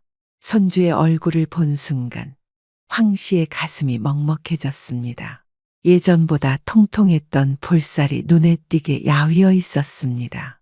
손주를 품에 안으며 황 씨는 조심스럽게 얼굴을 살폈습니다. 이렇게 사람 많은 곳에 있어도 괜찮은 거냐? 집에서 해도 충분하겠구만. 어머, 저희 애 첫돌인데요. 그래도 이런 곳은 와야죠. 다 추억이고 경험이잖아요. 아버님, 며느리는 손주 대신 음식 사진을 찍기 바빴습니다. 손주의 기운 없는 얼굴에는 미소 하나 찾아볼 수 없었지만 수지는 연신 사진을 찍으며 웃음을 지었습니다. 여보, 여기 봐봐. 애기랑 같이 사진 찍자. 황 씨는 손주를 꼭 안은 채 테이블 한쪽에 앉았습니다. 며느리는 손주의 상태는 아랑곳하지 않은 채 대형 케이크 앞에서 사진을 찍을 준비를 하며 목소리를 높였습니다. 아버님, 여기 오신 김에 같이 사진 찍어요. 그래도 돌잔치인데 가족 사진은 남겨야죠. 황 씨는 손주를 내려놓는 것이 영 꺼림칙했지만 분위기를 해칠 수 없어 조용히 자리에 일어섰습니다. 식탁 위에는 보기에도 화려한 비싼 한정식 요리들이 하나둘 놓였습니다. 윤기 나는 생선회와 고급스러운 접시에 담긴 랍스터찜, 정갈하게 차려진 반찬들이 테이블을 가득 채웠습니다. 황 씨는 젓가락도 들지 않은 채 그저 음식을 바라보고만 있었습니다. 손주는 피곤한 얼굴로 황 씨의 품에 몸을 기댔습니다. 아버지, 이거 정말 맛있대요. 드셔보세요. 여기 예약하기 얼마나 힘든 줄 아세요? 오늘 같은 날 이런 건 먹어줘야죠. 맞죠? 우리 딸이 얼마나 고생했는데. 황 씨는 여전히 젓가락을 들지 않은 채 멀뚱히 식탁을 내려다보았습니다. 그런 그를 아는지 모르는지 사돈과 아들 내외는 자신들끼리 이야기를 나누며 음식에만 집중했습니다. 엄마, 여기 꽃등심도 있네요, 오빠. 얼른 이것 좀 먹어봐. 이거 진짜 맛있다. 아버지도 좀 드세요. 아들 내외와 사돈은 손주를 황 씨에게 맡긴 채 음식 앞에서만 웃고 떠들었습니다. 여기 와인도 있던데 한 잔 시킬까요? 돌잔치인데 분위기라도 좀 내야지. 황 씨는 손주를 꼭 안았습니다. 아이는 몸을 가만히 기대고 있었지만 피곤한 기색이 역력했습니다. 이렇게 힘든 애를 데리고 이런 데까지 와야 했을까? 반면 식탁의 반대편에서는 웃음소리와 젓가락질 소리만이 끊이지 않았습니다. 테이블 저편에서는 여전히 아들 내외와 사돈이 개걸스럽게 음식을 먹어대며 깔깔대는 웃음소리만이 가득했습니다. 손주는 지친 얼굴로 품에서 몸을 비틀다가 결국 칭얼대기 시작했습니다. 작고 가느다란 울음소리가 식당 한복판에 울려 퍼졌지만 아들 내외와 사돈은 전혀 신경 쓰지 않았습니다. 아들은 고개를 끄덕이며 입안 가득 음식을 넣었고 며느리 수지는 계속해서 사진을 찍으며 웃고 있었습니다. 황 씨는 결국 어쩔 수 없이 자리에서 일어났습니다. 손주의 등을 토닥이며 연회장을 천천히 걷기 시작했습니다. 그래, 우리 손주 괜찮다. 할아버지가 안아줄게. 황 씨는 한 손으로 손주의 등을 두드리며 조심스럽게 연회장을 한 바퀴 돌았습니다. 아이는 황 씨의 어깨에 얼굴을 묻으며 조금씩 울음을 멈추기 시작했습니다. 황 씨가 손주를 달래며 다시 자리로 돌아오자 그제서야 며느리 수진이 손주를 바라보았습니다. 어머, 할아버지랑 잘 놀고 왔어? 아이고, 우리 아기 여기 와봐요. 아버님, 애들이랑 진짜 잘 놀아주시네요. 역시 할아버지라 그런가 봐요. 며느리는 밝게 웃으며 아무렇지 않게 말을 건넸습니다. 황 씨는 잠시 멀뚱히 서서 테이블 위를 바라봤습니다. 테이블 한쪽에는 먹고 남은 음식들이 어지럽게 쌓여 있었습니다. 황 씨의 자리만이 그대로 비어 있었습니다. 그 누구도 황 씨가 한 입도 음식을 먹지 않았다는 사실을 신경 쓰지 않았습니다. 아이고, 우리 아기 졸리구나. 오늘 하루 종일 신나게 놀았지? 그때 식당 직원이 조심스레 다가와 계산서를 테이블 위에 올려놓았습니다. 아들 태훈과 며느리 수지는 서로를 슬쩍 바라보더니 갑자기 손주를 핑계로 바빠지는 척을 하기 시작했습니다. 어머, 우리 아기 졸리구나. 오빠, 아기 짐 좀 챙겨봐. 곧 울겠어. 물티슈랑 귀저귀 가방 어디 있지? 태우는 아기 가방을 만지작거리며 계산서를 보지 않으려는 듯 시선을 피했습니다. 그때 사돈이 입가에 음식을 잔뜩 묻힌 채 와인잔을 내려놓으며 크게 말했습니다. 아이고, 사돈. 이런 좋은 날 기분 좋게 사주시면 얼마나 보기 좋겠어요. 그래, 나를 계산하라고 불렀구나. 나를 이렇게까지 무시하는구나. 황 씨는 천천히 지갑을 꺼내다가 멈췄습니다. 순간 모든 사람이 숨을 죽이고 그를 바라봤습니다. 나는 여기 밥 먹자고 불러서 온 줄 알았는데 계산하라고 부른 거였나 보네. 아들 태우는 당황한 듯 황급히 손을 내저으며 웃었습니다. 에이, 그러지 마세요, 아버지. 기분 좋자고 사람 불렀는데 아버지가 기분 좋게 한번 쏘세요. 기분 좋자고 사람 불렀으면 니들이 계산해야지. 왜 다들 뒷짐만 지고 있는 거야? 아들 태훈과 며느리 수지는 서로 눈치를 주며 난감한 표정을 지었습니다. 사돈 역시 얼굴에서 웃음기가 사라졌습니다. 모두의 시선이 그에게 쏠렸지만 황 씨는 개의치 않았습니다. 주머니에서 두툼한 지갑을 꺼내더니 차분한 손길로 현금을 꺼냈습니다. 현금 한 장이 계산서 위에 올려지는 소리가 식당 안에 울렸습니다. 내 몫은 여기 있어. 나머지는 각자 내세요. 짧지만 강렬한 한마디. 그는 더 이상 한마디의 변명도 듣지 않겠다는 듯 뒷짐을 지고 천천히 식당을 나가버렸습니다. 황 씨가 떠난 자리에는 길고 무거운 침묵이 내려앉았습니다. 모두가 어색한 표정으로 서로의 얼굴을 바라보다가 계산서를 들여다본 순간 총액 73만 원. 뭐야, 이렇게 비싼 줄 몰랐는데. 사돈이 놀란 표정으로 입술을 깨물었습니다. 엄마, 이거 얼마짜리 와인이야? 음식값이 지금 70만 원이 넘어. 며느리 수지는 태훈의 팔을 붙잡고 초조하게 속삭였습니다. 자기야, 카드 돼? 아니면 내가 계좌이체 해볼까? 급히 지갑을 열었습니다. 카드를 꺼내 계산대에 건넨 순간 직원의 무표정한 얼굴에서 짧은 한마디가 튀어나왔습니다. 죄송합니다. 카드 한도 초과입니다. 뭐? 카드가 안 된다고? 수지는 황급히 휴대폰을 꺼내며 계좌이체를 시도했지만 비밀번호 오류로 계속 실패했습니다. 엄마 계좌에서 보내세요. 내 폰은 지금 인증 문자가 안 와. 식당 안에 있던 다른 손님들이 조용히 고개를 돌려 이들을 바라보기 시작했습니다. 속삭임과 웃음기 어린 수군거림이 그들의 귀에 또렷하게 들렸습니다. 아까부터 저 사람들 엄청 먹던데. 가족 모임인가 봐. 민망하게 왜 저러냐? 사돈과 아들 내외는 계속되는 직원의 말과 카드 승인 실패음에 식은땀을 흘리며 서로를 탓하기 시작했습니다. 자기야, 왜 이런 데를 예약한 거야? 엄마가 좋은데 알아보자고 해서 한 거잖아. 아버님이 알아서 내주실 줄 알았지 누가 이렇게 비쌀 줄 알았어. 황 씨는 그날 이후 단 한 번도 아들 내외와 사돈에게 연락하지 않았습니다. 내가 얼마나 우습게 보였으면 그 자리에서 그렇게 대했을까? 황 씨는 며칠 동안 고민했습니다. 이제는 정말 결심할 때가 된다는 생각이 들었습니다. 그래, 이제 그만해야지. 내가 평생 이렇게 살 수는 없잖아. 그는 단호한 표정으로 휴대폰을 들어 자동이체로 매달 보내던 지원금을 모두 해지했습니다. 매달 일정하게 들어가던 생활비와 손주 용돈까지 모두 끊어버렸습니다. 며칠 후 황 씨의 예상대로 아들 태훈과 며느리 수진의 전화가 빗발쳤습니다. 아버지, 통장에 돈이 안 들어왔어요. 빨리 좀 보내주시면 안 될까요? 황 씨는 전화가 와도 받지 않았습니다. 그러자 급기야 아들 내외가 직접 집을 찾아왔습니다. 문이 열리자 아들 태훈과 며느리 수진이 평소보다 한껏 상기된 표정으로 다가왔습니다. 아버지, 그동안 자동이체 되던 돈이 이번 달부터 안 들어왔어요. 무슨 일 있으세요?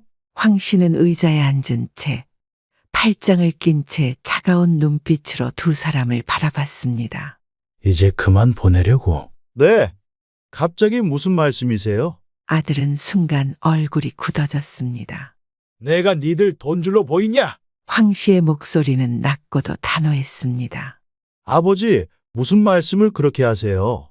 돈줄이라니요. 태훈이 급히 손을 내저었습니다. 그러자 황 씨는 웃음기 없는 표정으로 며느리 수진을 바라봤습니다. 사돈 생일에 해외여행 보내준 거네가 다 알고 있다. 그 말에 수진과 태훈의 얼굴이 순식간에 하얗게 질렸습니다. 어떻게 하셨어요? 수지는 말을 더듬으며 놀란 표정으로 황 씨를 바라봤습니다. 어떻게 아냐고? 왜 늙은 나는 SNS 모를 것 같았냐? 대만 타이베이 사돈 사진도 다 봤다. 저희 친정 어머니가요, 한 번도 해외여행을 못 가보셨거든요. 그게 꼭 소원이시라고 하셔서 어쩔 수 없이 다녀온 거예요. 다음번엔 꼭 정말로 아버님 해외여행 보내드릴게요. 그때는 대만보다 더 좋은 데로요. 유럽이나 뭐 괜찮은 곳으로요. 수지는 입술을 달싹이며 변명을 시도했지만 황 씨의 단단한 표정에 말을 잇지 못했습니다.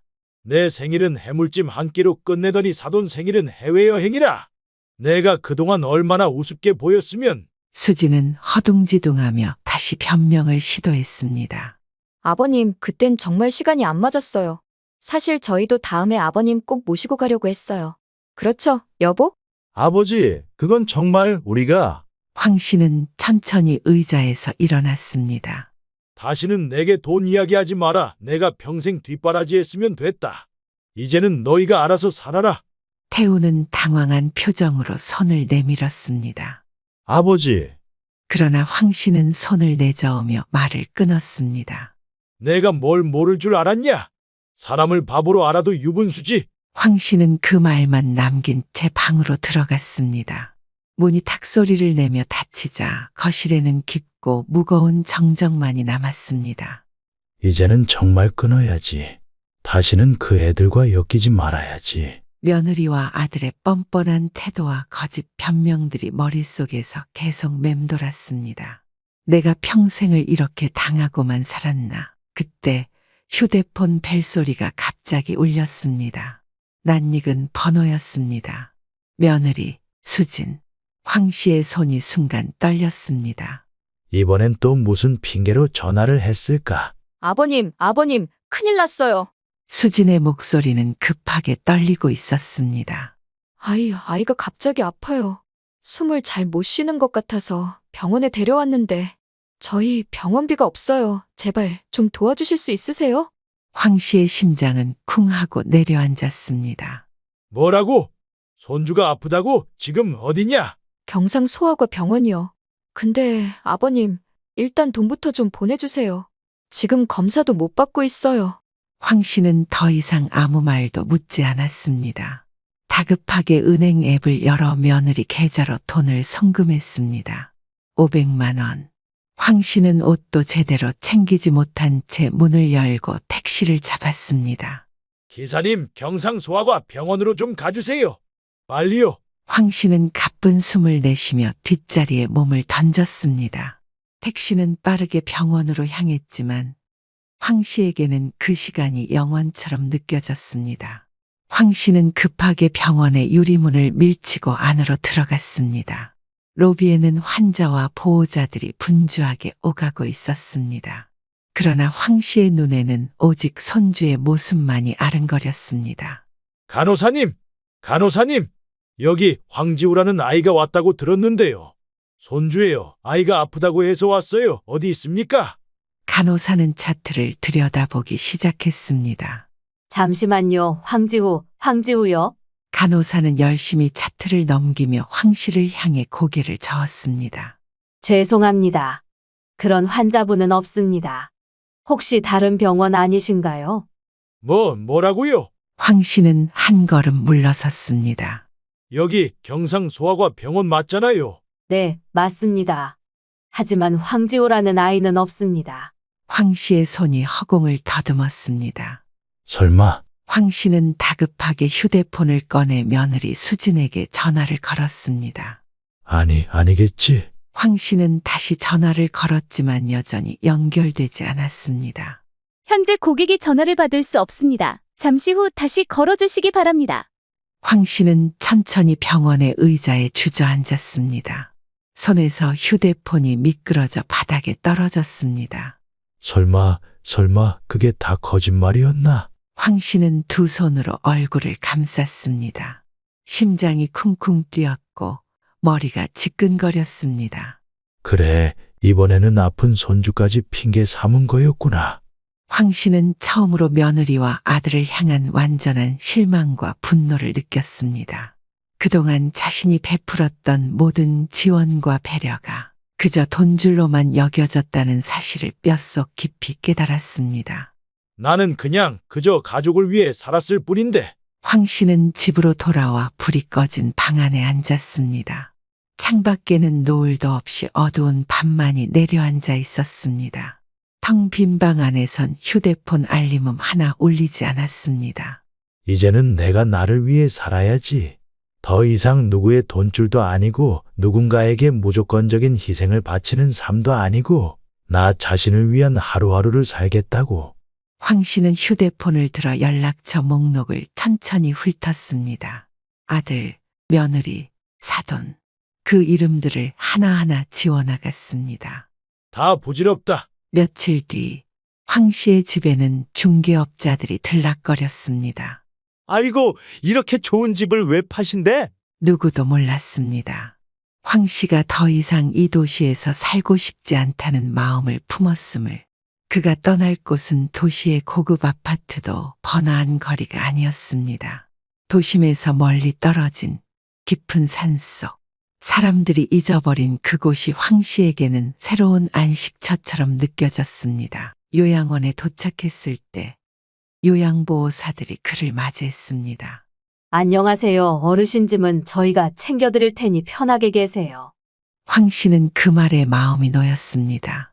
아이고, 이거 호텔보다 낫구나. 내가 산속에서 찬바람 맞으며 살던 때와는 천지 차이네. 요양원에서의 생활은 황 씨에게 새로운 세상이었습니다. 아침이면 요양보호사가 따뜻한 죽을 챙겨줬습니다. 낮이면 정원에서 함께 산책할 친구들이 있었습니다.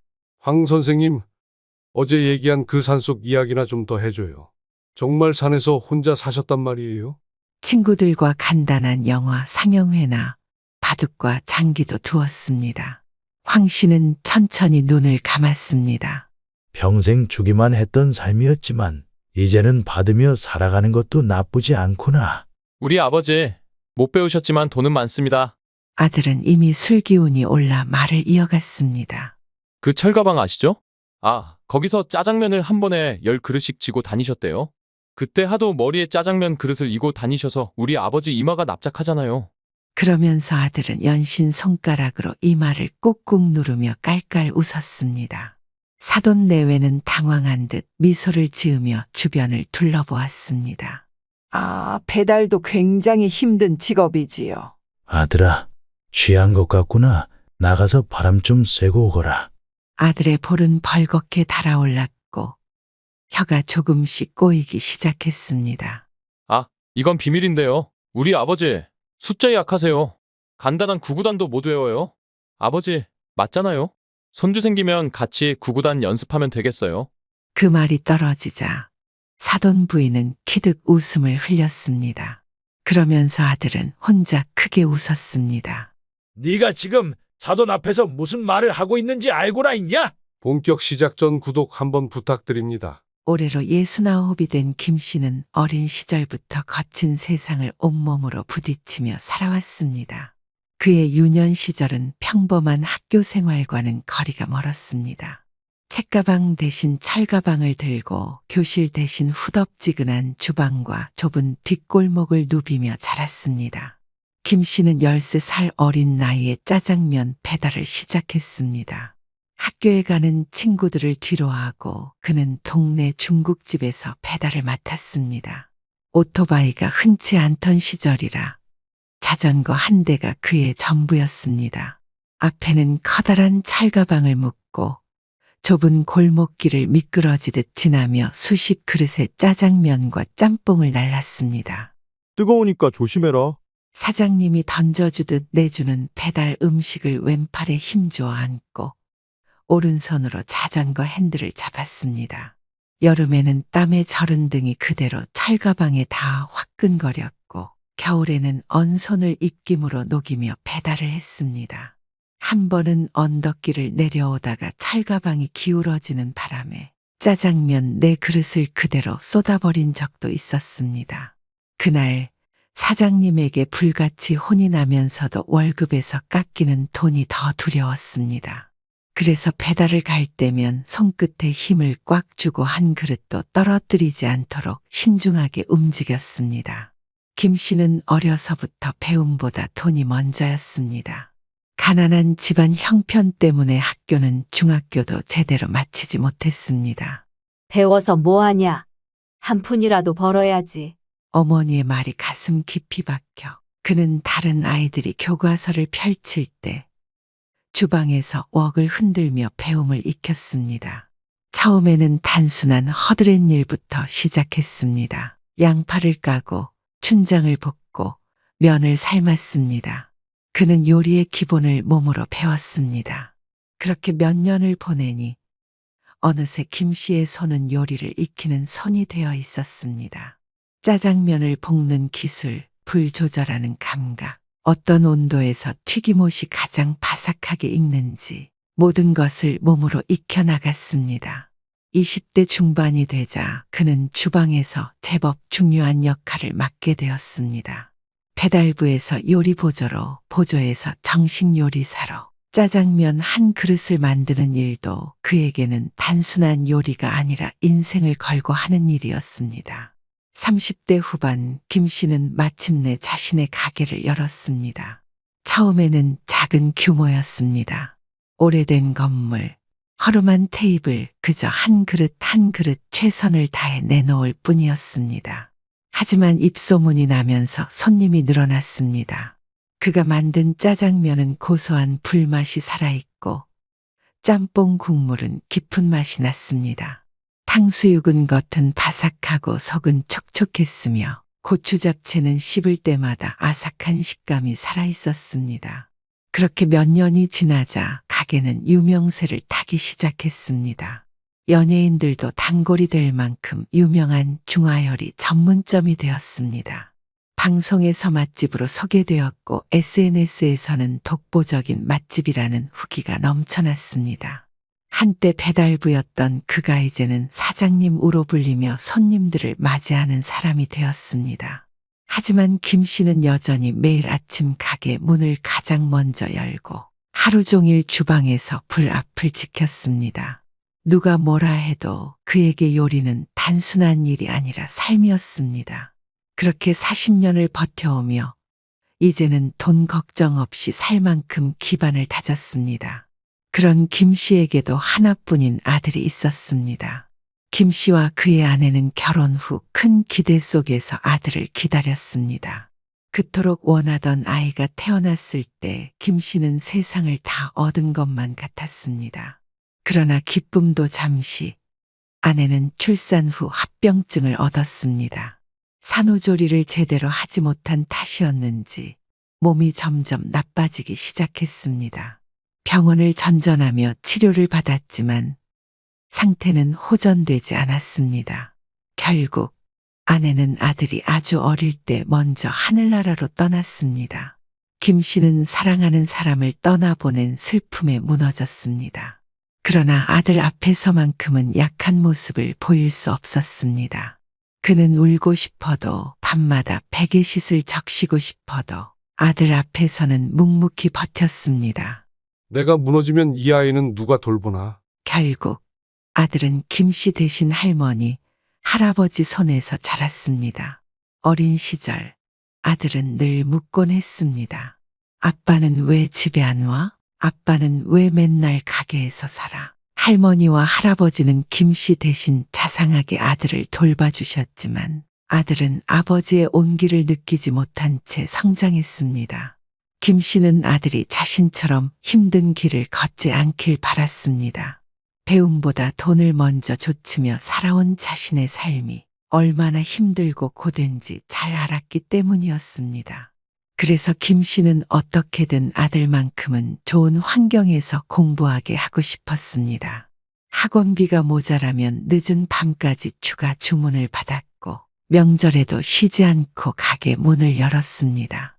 우리 아들은 꼭 좋은 대학 가서 편하게 살았으면 좋겠다. 하지만 아들은 김 씨와는 생각이 달랐습니다. 아빠, 난 공부하는 게 재미없어. 빨리 돈 벌고 싶어. 아들은 어릴 때부터 성적이 썩 좋지 않았습니다. 김 씨는 그럴수록 아들을 다그쳤고 강하게 키웠습니다. 하지만 아들은 마음을 다잡지 못했고 고등학교를 겨우 졸업하고 나서는 대학에 가지 않겠다고 선언했습니다. 공부는 내 길이 아니야. 김 씨는 처음엔 반대했습니다. 그래도 대학은 가야 한다. 공부해서 좋은 직장 가야지. 결국 김 씨는 아들이 원하는 길을 가게 두기로 했습니다. 그래. 내 아들이고 내 자식이지만 인생은 결국 내가 살아야 하는 거니까. 군대를 다녀온 후 아들은 김 씨의 가게에서 일을 배우기로 결심했습니다. 그렇다고 아버지가 처음부터 쉽게 주방을 맡길 리 없었습니다. 야채부터 다듬어라. 아들은 주방의 가장 기본적인 일부터 시작했습니다. 하루 종일 양파를 깎고 대파를 다듬고 숙주를 씻었습니다. 그러나 김 씨는 아들에게 어떤 특혜도 주지 않았습니다. 오히려 다른 직원들보다 더 혹독하게 가르쳤습니다. 칼질 엉망이다. 다시 해. 불 조절 그렇게 하는 거 아니다. 정신 똑바로 차려. 아들은 씩씩대며 화를 내기도 했지만 다음 날이면 다시 고개 숙이고 묵묵히 주방에 들어섰습니다. 그렇게 몇 년이 지나자 아들은 자연스럽게 주방에서 중요한 역할을 맡게 되었습니다. 이제는 제법 칼질도 빠르고 면도 잘 삶네. 김 씨는 속으로 뿌듯했지만 겉으로는 여전히 무뚝뚝했습니다. 아들이 주방에 들어온 지 어느덧 11년이 흘렀습니다. 그 사이 아들은 웍을 자유자재로 돌릴 수 있을 만큼 능숙해졌고 불 앞에서도 흔들림 없이 요리를 해낼 만큼 성장했습니다. 이제는 김 씨가 없어도 가게를 혼자서 운영할 수 있을 정도로 실력을 쌓았습니다.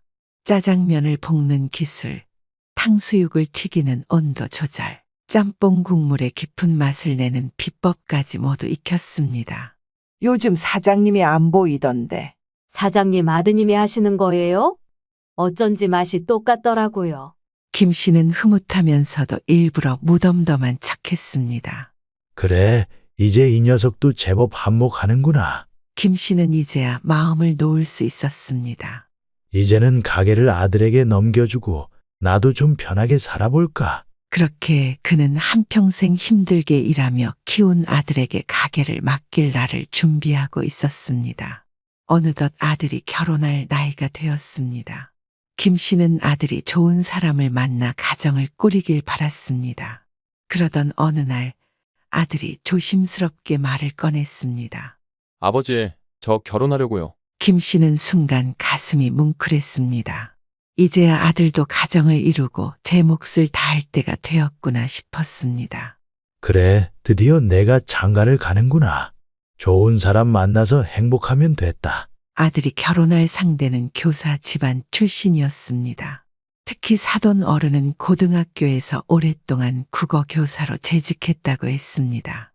반면 김 씨는 평생 중식당을 운영하며 손에 기름 묻혀가며 일해온 사람이었습니다.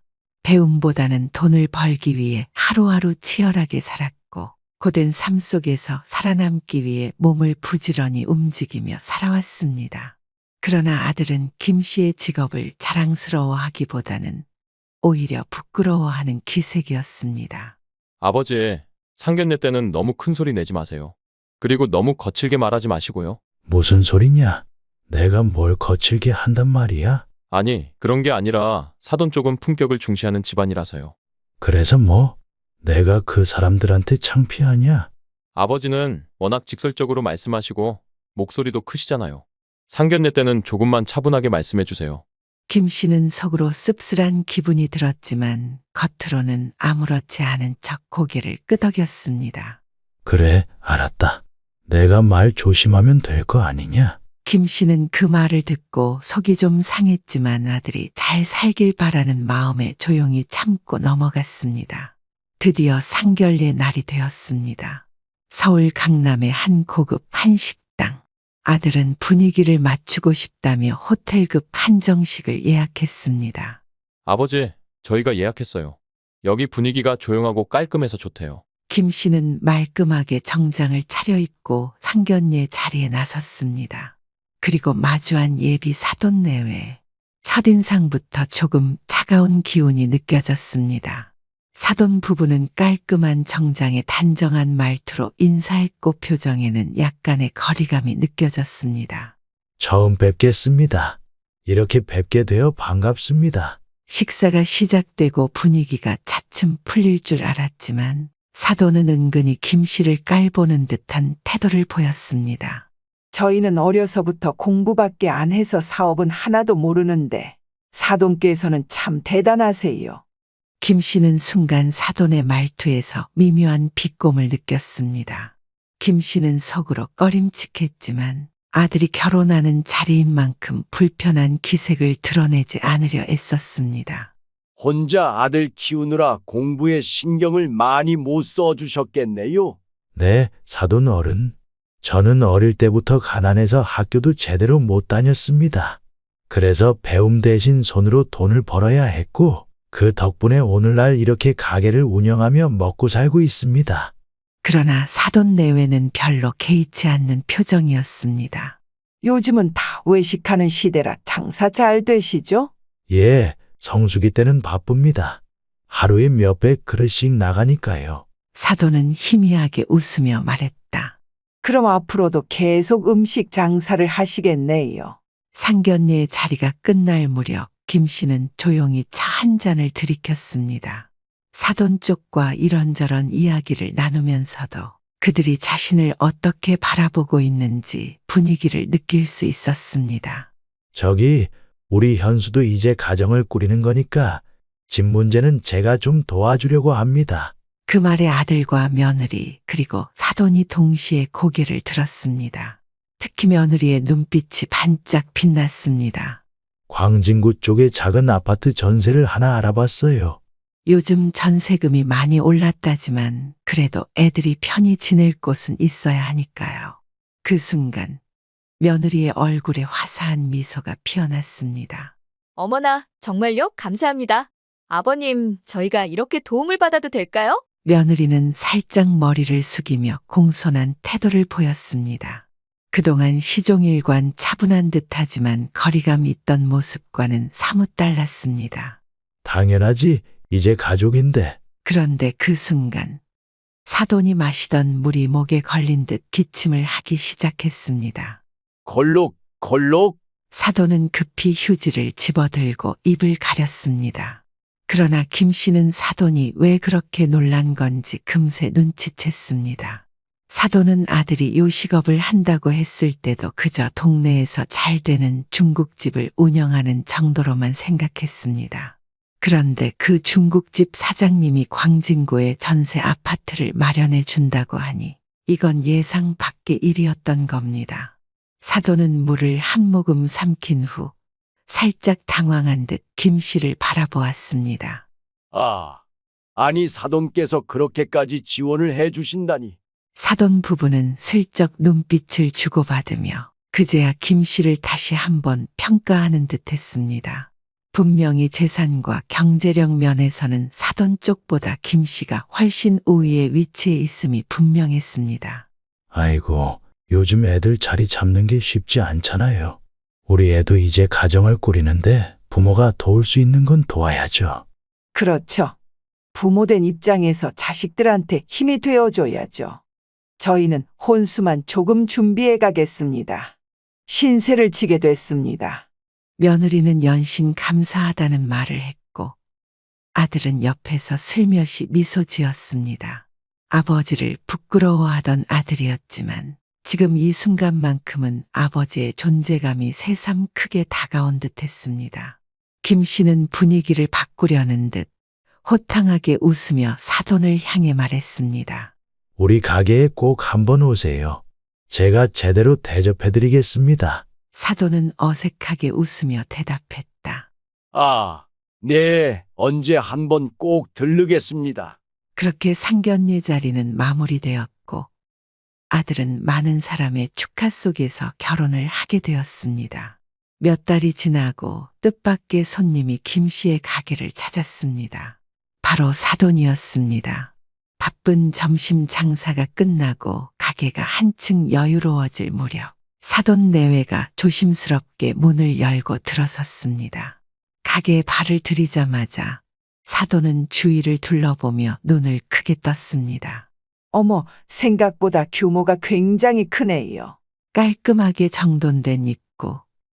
직원들이 분주하게 움직이는 넓은 홀이 눈에 들어왔습니다.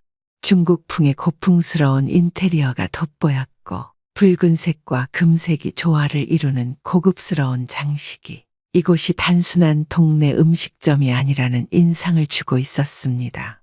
그동안 그냥 번화가에 있는 잘 되는 중국집 정도로만 생각했던 사돈 내외는 실제 규모를 보고 놀란 듯 했습니다. 여기가 생각보다 훨씬 크네요. 분위기도 정말 좋은데요. 사돈이 감탄하듯 중얼거렸습니다.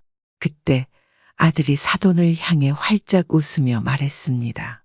오늘은 기분 좋은 날이니까 특별히 좋은 고량주로 준비했습니다. 그가 손짓하자 직원이 고급스러운 도자기 병에 담긴 20년 숙성 고량주를 테이블 위에 올려놓았습니다. 사돈이 놀란 듯 병을 바라보며 말했습니다. 오, 이거 꽤 비싼 술 아닌가요? 아버지께서 귀한 손님 오시면 꺼내시는 술입니다. 오늘은 특별한 날이니까 함께 한잔 하시죠. 그 순간 룸의 문이 열리며 김 씨가 들어섰습니다. 이제야 시간이 좀 나네요. 김 씨는 넉넉한 미소를 지으며 자리에 앉았습니다. 사돈 오셨다면서요. 인사는 드려야지요. 사돈은 처음보다 훨씬 부드러운 표정으로 김 씨를 바라보며 말했습니다. 이렇게 큰 가게를 운영하시는 줄 몰랐습니다. 정말 대단하시네요. 아유, 뭐 대단한 게 있나요? 그냥 하루하루 열심히 살다 보니 이렇게 된 거죠. 음식이 하나둘 나오기 시작했습니다. 첫 번째로 나온 요리는 전복 소스 볶음이었습니다. 큼직한 전복을 촉촉하게 익혀 감칠맛 나는 소스에 볶아낸 요리였습니다. 윤기가 흐르는 전복 한 점을 입에 넣은 사돈은 눈을 번쩍 뜨며 감탄했습니다. 이거 정말 맛있네요. 그는 천천히 씹으며 깊은 맛을 음미하더니 다시 한 점 집어들었습니다. 이게 탕수육이에요. 우리가 알던 탕수육과는 전혀 다르네요. 네, 이건 광동식 탕수육입니다. 2번 튀겨서 바삭하면서도 속은 촉촉하지요. 아들이 자랑스럽게 설명했습니다. 정말 다르네요. 이 정도일 줄은 몰랐습니다. 술이 한 잔, 2잔 들어가며 분위기는 점점 부드러워졌습니다. 김 씨는 잔을 들며 사돈을 바라보았습니다. 앞으로도 자주 오십시오. 사돈이 오시면 제가 직접 요리해드리겠습니다. 고량주가 몇 잔 들어가자 아들의 얼굴은 붉어졌습니다. 처음엔 조심스럽게 말을 아끼던 아들이 술 기운이 오르자 점점 말이 많아졌습니다. 그러다 아들은 슬쩍 김 씨를 바라보더니 장난스럽게 한마디를 던졌습니다. 우리 아버지 못 배우셨지만 돈은 많습니다. 하지만 아들은 이미 술 기운이 올라 상황을 인지하지 못한 채 말을 이어갔습니다. 그 철가방 아시죠? 아, 거기서 짜장면을 한 번에 10그릇씩 지고 다니셨대요. 머리에도 짜장면 그릇을 이고 다녔대요. 그래서 우리 아버지 이마가 납작하잖아요. 그러면서 아들은 자신의 이마를 손가락으로 꾹꾹 눌러댔습니다. 한두 번이 아니라 연신 손가락으로 꾹꾹 누르며 깔깔 웃었습니다. 그 순간 가게 안은 묘한 분위기가 되었습니다. 직원들의 얼굴엔 애써 참으려는 듯한 미소가 걸렸고 사돈 내외는 당황한 듯 미소를 지으며 주변을 둘러보았습니다. 아, 배달도 굉장히 힘든 직업이지요. 분명 평소처럼 웃으며 넘길 수도 있는 농담일 수도 있었습니다. 하지만 지금 이 자리에서 이 농담이 나오기에는 너무나도 부적절했습니다.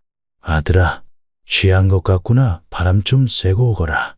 아버지도 한 잔 드세요. 좋은 날이잖아요. 아들의 볼은 벌겋게 달아올랐고 혀가 조금씩 꼬이기 시작했습니다. 슬쩍 김 씨를 가리키며 장난스럽게 말했습니다. 아, 이건 비밀인데요. 우리 아버지 숫자에 약하세요. 간단한 구구단도 사실 모르셔요. 아들은 아랑곳하지 않고 계속 떠들었습니다. 그래서 우리 가게에서는 웬만한 숫자 계산은 다 직원들이 합니다. 예를 들면 테이블 정상 같은 거 있죠? 계산기 없이 직접 하면 헷갈리셔서 그냥 다 직원들한테 시키세요. 그러면서 아들은 혼자 크게 웃었습니다. 술에 취한 채 김 씨를 가리키며 희죽거렸습니다. 아버지, 맞잖아요? 손주 생기면 같이 구구단 연습하면 되겠어요. 그 말이 떨어지자 사돈 부인은 키득 웃음을 흘렸습니다. 마치 친구들 앞에서 재미있는 농담이라도 한 것처럼. 그러나 그 웃음은 김 씨에게는 비수가 되어 꽂혔습니다. 네가 지금 사돈 앞에서 무슨 말을 하고 있는지 알고나 있냐? 순간 공기가 무겁게 가라앉았습니다. 그러나 김 씨는 단 한 사람만을 똑바로 바라보고 있었습니다. 바로 자신의 아들. 술기운이 올라있던 아들은 순간 당황한 듯 말문이 막혔습니다. 아, 아버지. 그게 아니라 그냥 농담으로 한 말이에요. 다들 분위기 좋잖아요. 농담? 김 씨는 천천히 한숨을 내쉬며 단호하게 말했습니다. 그래, 네가 말한 것처럼 나는 숫자에는 약하다. 남들 다 아는 구구단도 모른다. 사돈 부부는 더 이상 웃지 않았습니다. 그들은 가만히 김 씨의 말을 듣고 있을 뿐이었습니다. 못 배운 놈이 너한테 집 사주고 못 배운 놈이 너한테 밥 먹여줬다. 매일 아침 4시에 일어나 30kg짜리 밀가루 포대를 몇 개나 옮겼는지, 하루에 100그릇이 넘는 짜장면을 만들며 몇 번씩 손을 대었는지, 그렇게 40년을 일해서 이 자리까지 온 사람이야. 너는 지금 네가 하는 말이 부모를 욕보이는 게 아니라 생각하냐? 김 씨는 주먹을 꽉 쥐었습니다. 손끝이 하얗게 질릴 만큼 힘을 주고 있었습니다. 아들은 당황한 기색이 역력했습니다. 술기운이 가시지도 않은 얼굴로 헛웃음을 지으며 말했습니다.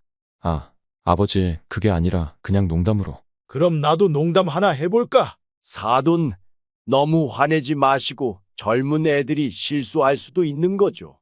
술자리인데 기분 풀고 그냥 넘어갑시다. 그러나 김 씨는 단호하게 손을 들어 사돈의 말을 막았습니다.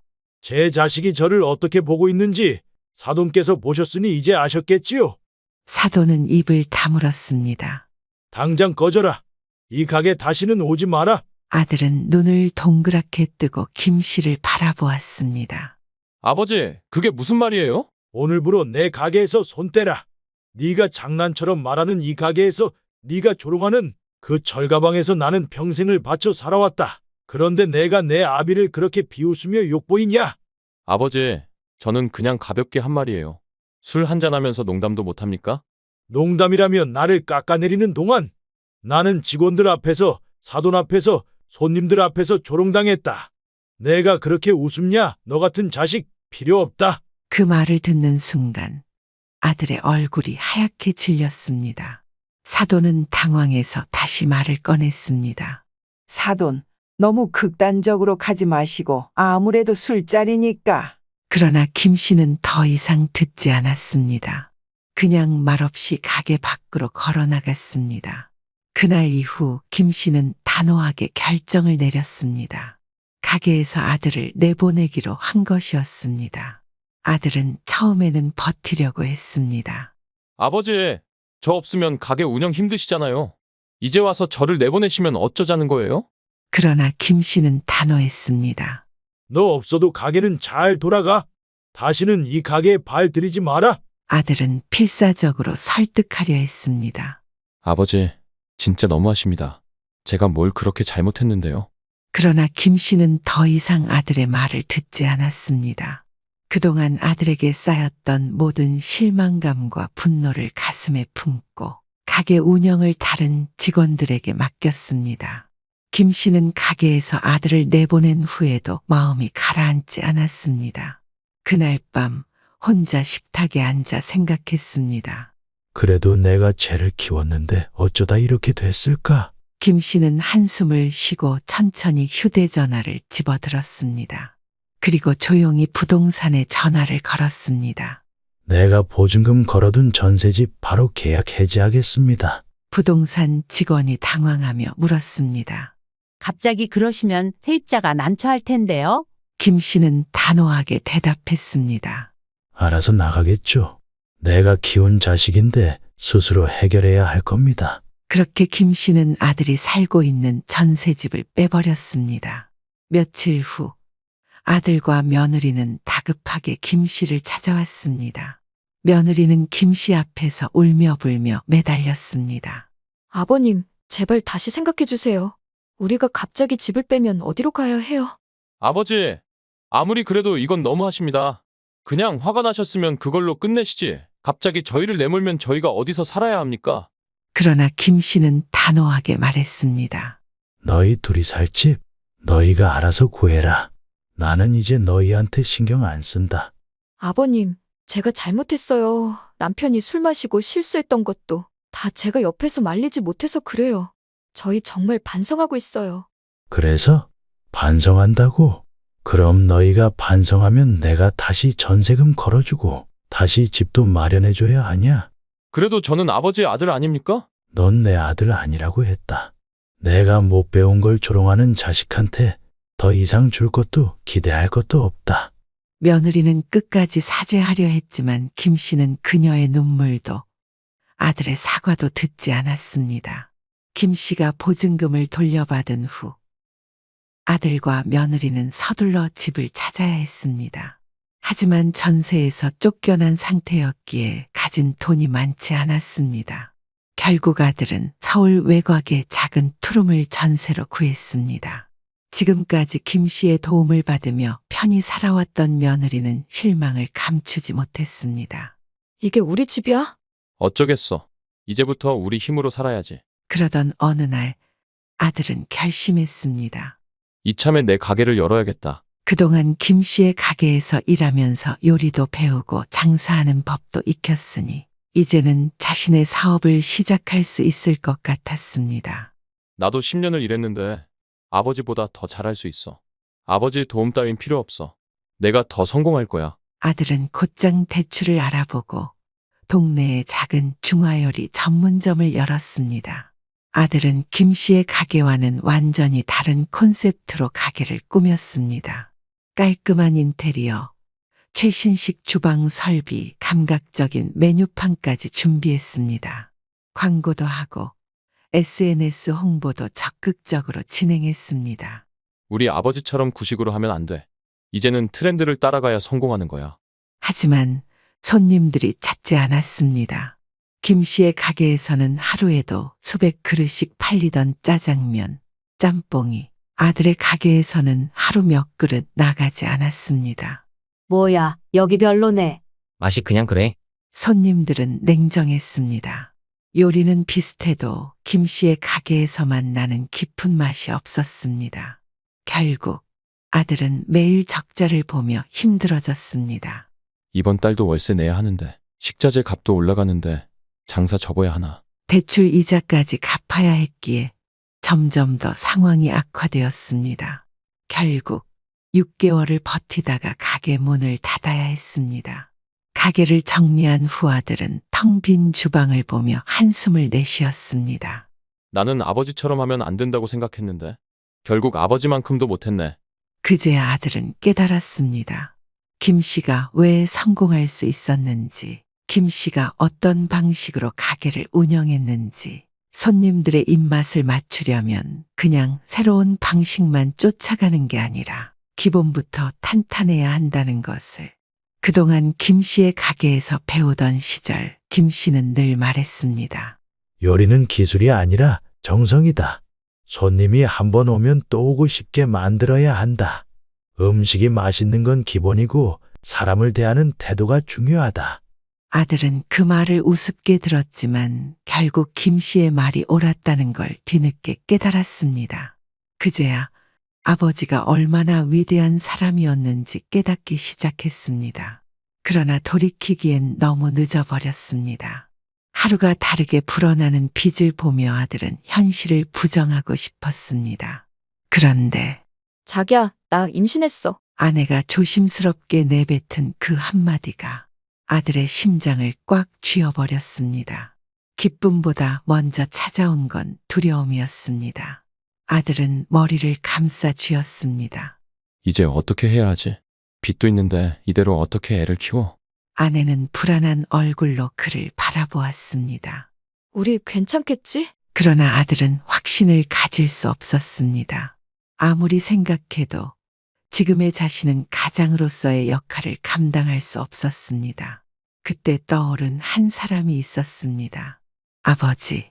아들은 결국 그동안 절대 오지 않겠다고 다짐했던 김 씨의 가게로 발걸음을 돌렸습니다. 가게 앞에 서서 한동안 망설였습니다. 천천히 문을 열고 들어가자 김 씨는 여전히 예전처럼 주방에서 조리하고 있었습니다. 바쁘게 돌아가는 가게 안에서 그는 여전히 주방장으로서, 사장으로서, 아버지로서 자신이 할 일을 묵묵히 해내고 있었습니다.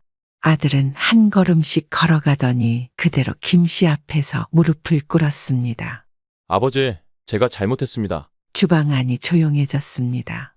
칼질을 하던 직원들도, 서빙을 하던 직원들도 순간적으로 아들을 바라봤습니다.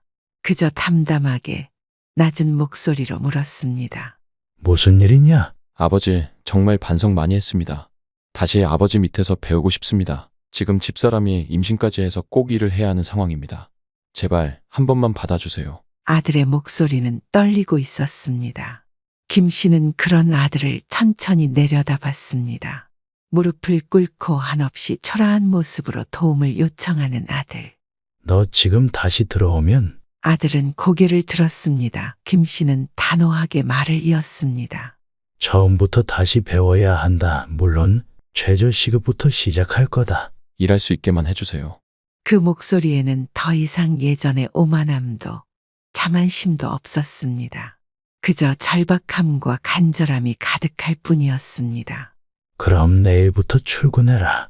그렇게 아들은 다시 김 씨의 가게로 돌아오게 되었습니다. 하지만 예전과 같은 아들이 아니었습니다. 이제는 가장으로서, 한 아이의 아버지로서 진짜 어른이 되어야 했습니다. 그리고 그는 처음으로 아버지가 걸어온 길을 제대로 이해하게 되었습니다. 김 씨는 가게 안 한쪽에 놓인 작은 테이블에 앉아 있었습니다. 점심 장사가 한창 끝난 오후, 주방에서는 직원들이 설거지를 하며 가게를 정리하고 있었습니다. 하지만 김 씨는 오늘따라 일손이 잘 잡히지 않았습니다. 그는 휴대폰을 손에 꼭 쥐고 화면을 가만히 바라보고 있었습니다. 그 화면 속에는 몇 달 전에 태어난 손녀의 사진이 가득했습니다. 새하얀 이불 위에서 조그마한 주먹을 쥐고 자고 있는 모습, 처음으로 옹알이를 하며 해맑게 웃는 사진, 아들이 찍어보낸 아내와 함께 손녀를 안고 있는 가족 사진. 김 씨는 저도 모르게 입가에 미소를 띄었습니다. 참 예쁘네, 우리 은혜. 우리 아들 어릴 때는 얼굴을 제대로 볼 틈도 없었지. 사장님, 그렇게 예쁘세요? 하루 종일 일도 안 하시고 손녀 사진만 보고 계시네요. 아니야, 내가 언제 사진만 봤다고 그래? 에이, 사장님. 아까부터 같은 사진만 몇 번을 넘기고 계신데요? 맞아요. 아까부터 손녀 보면서 실실 웃고 계셨어요. 주방에서 일하던 직원들도 하나둘씩 거들며 웃었습니다. 그래도 이쁘잖아. 얼마나 조그맣고 귀여운지. 웃을 때마다 볼이 오동통한 게 진짜 복덩이야. 작은 손으로 꼭 주먹을 쥐고 세상 모르게 곤히 자고 있는 모습이 참으로 사랑스러웠습니다.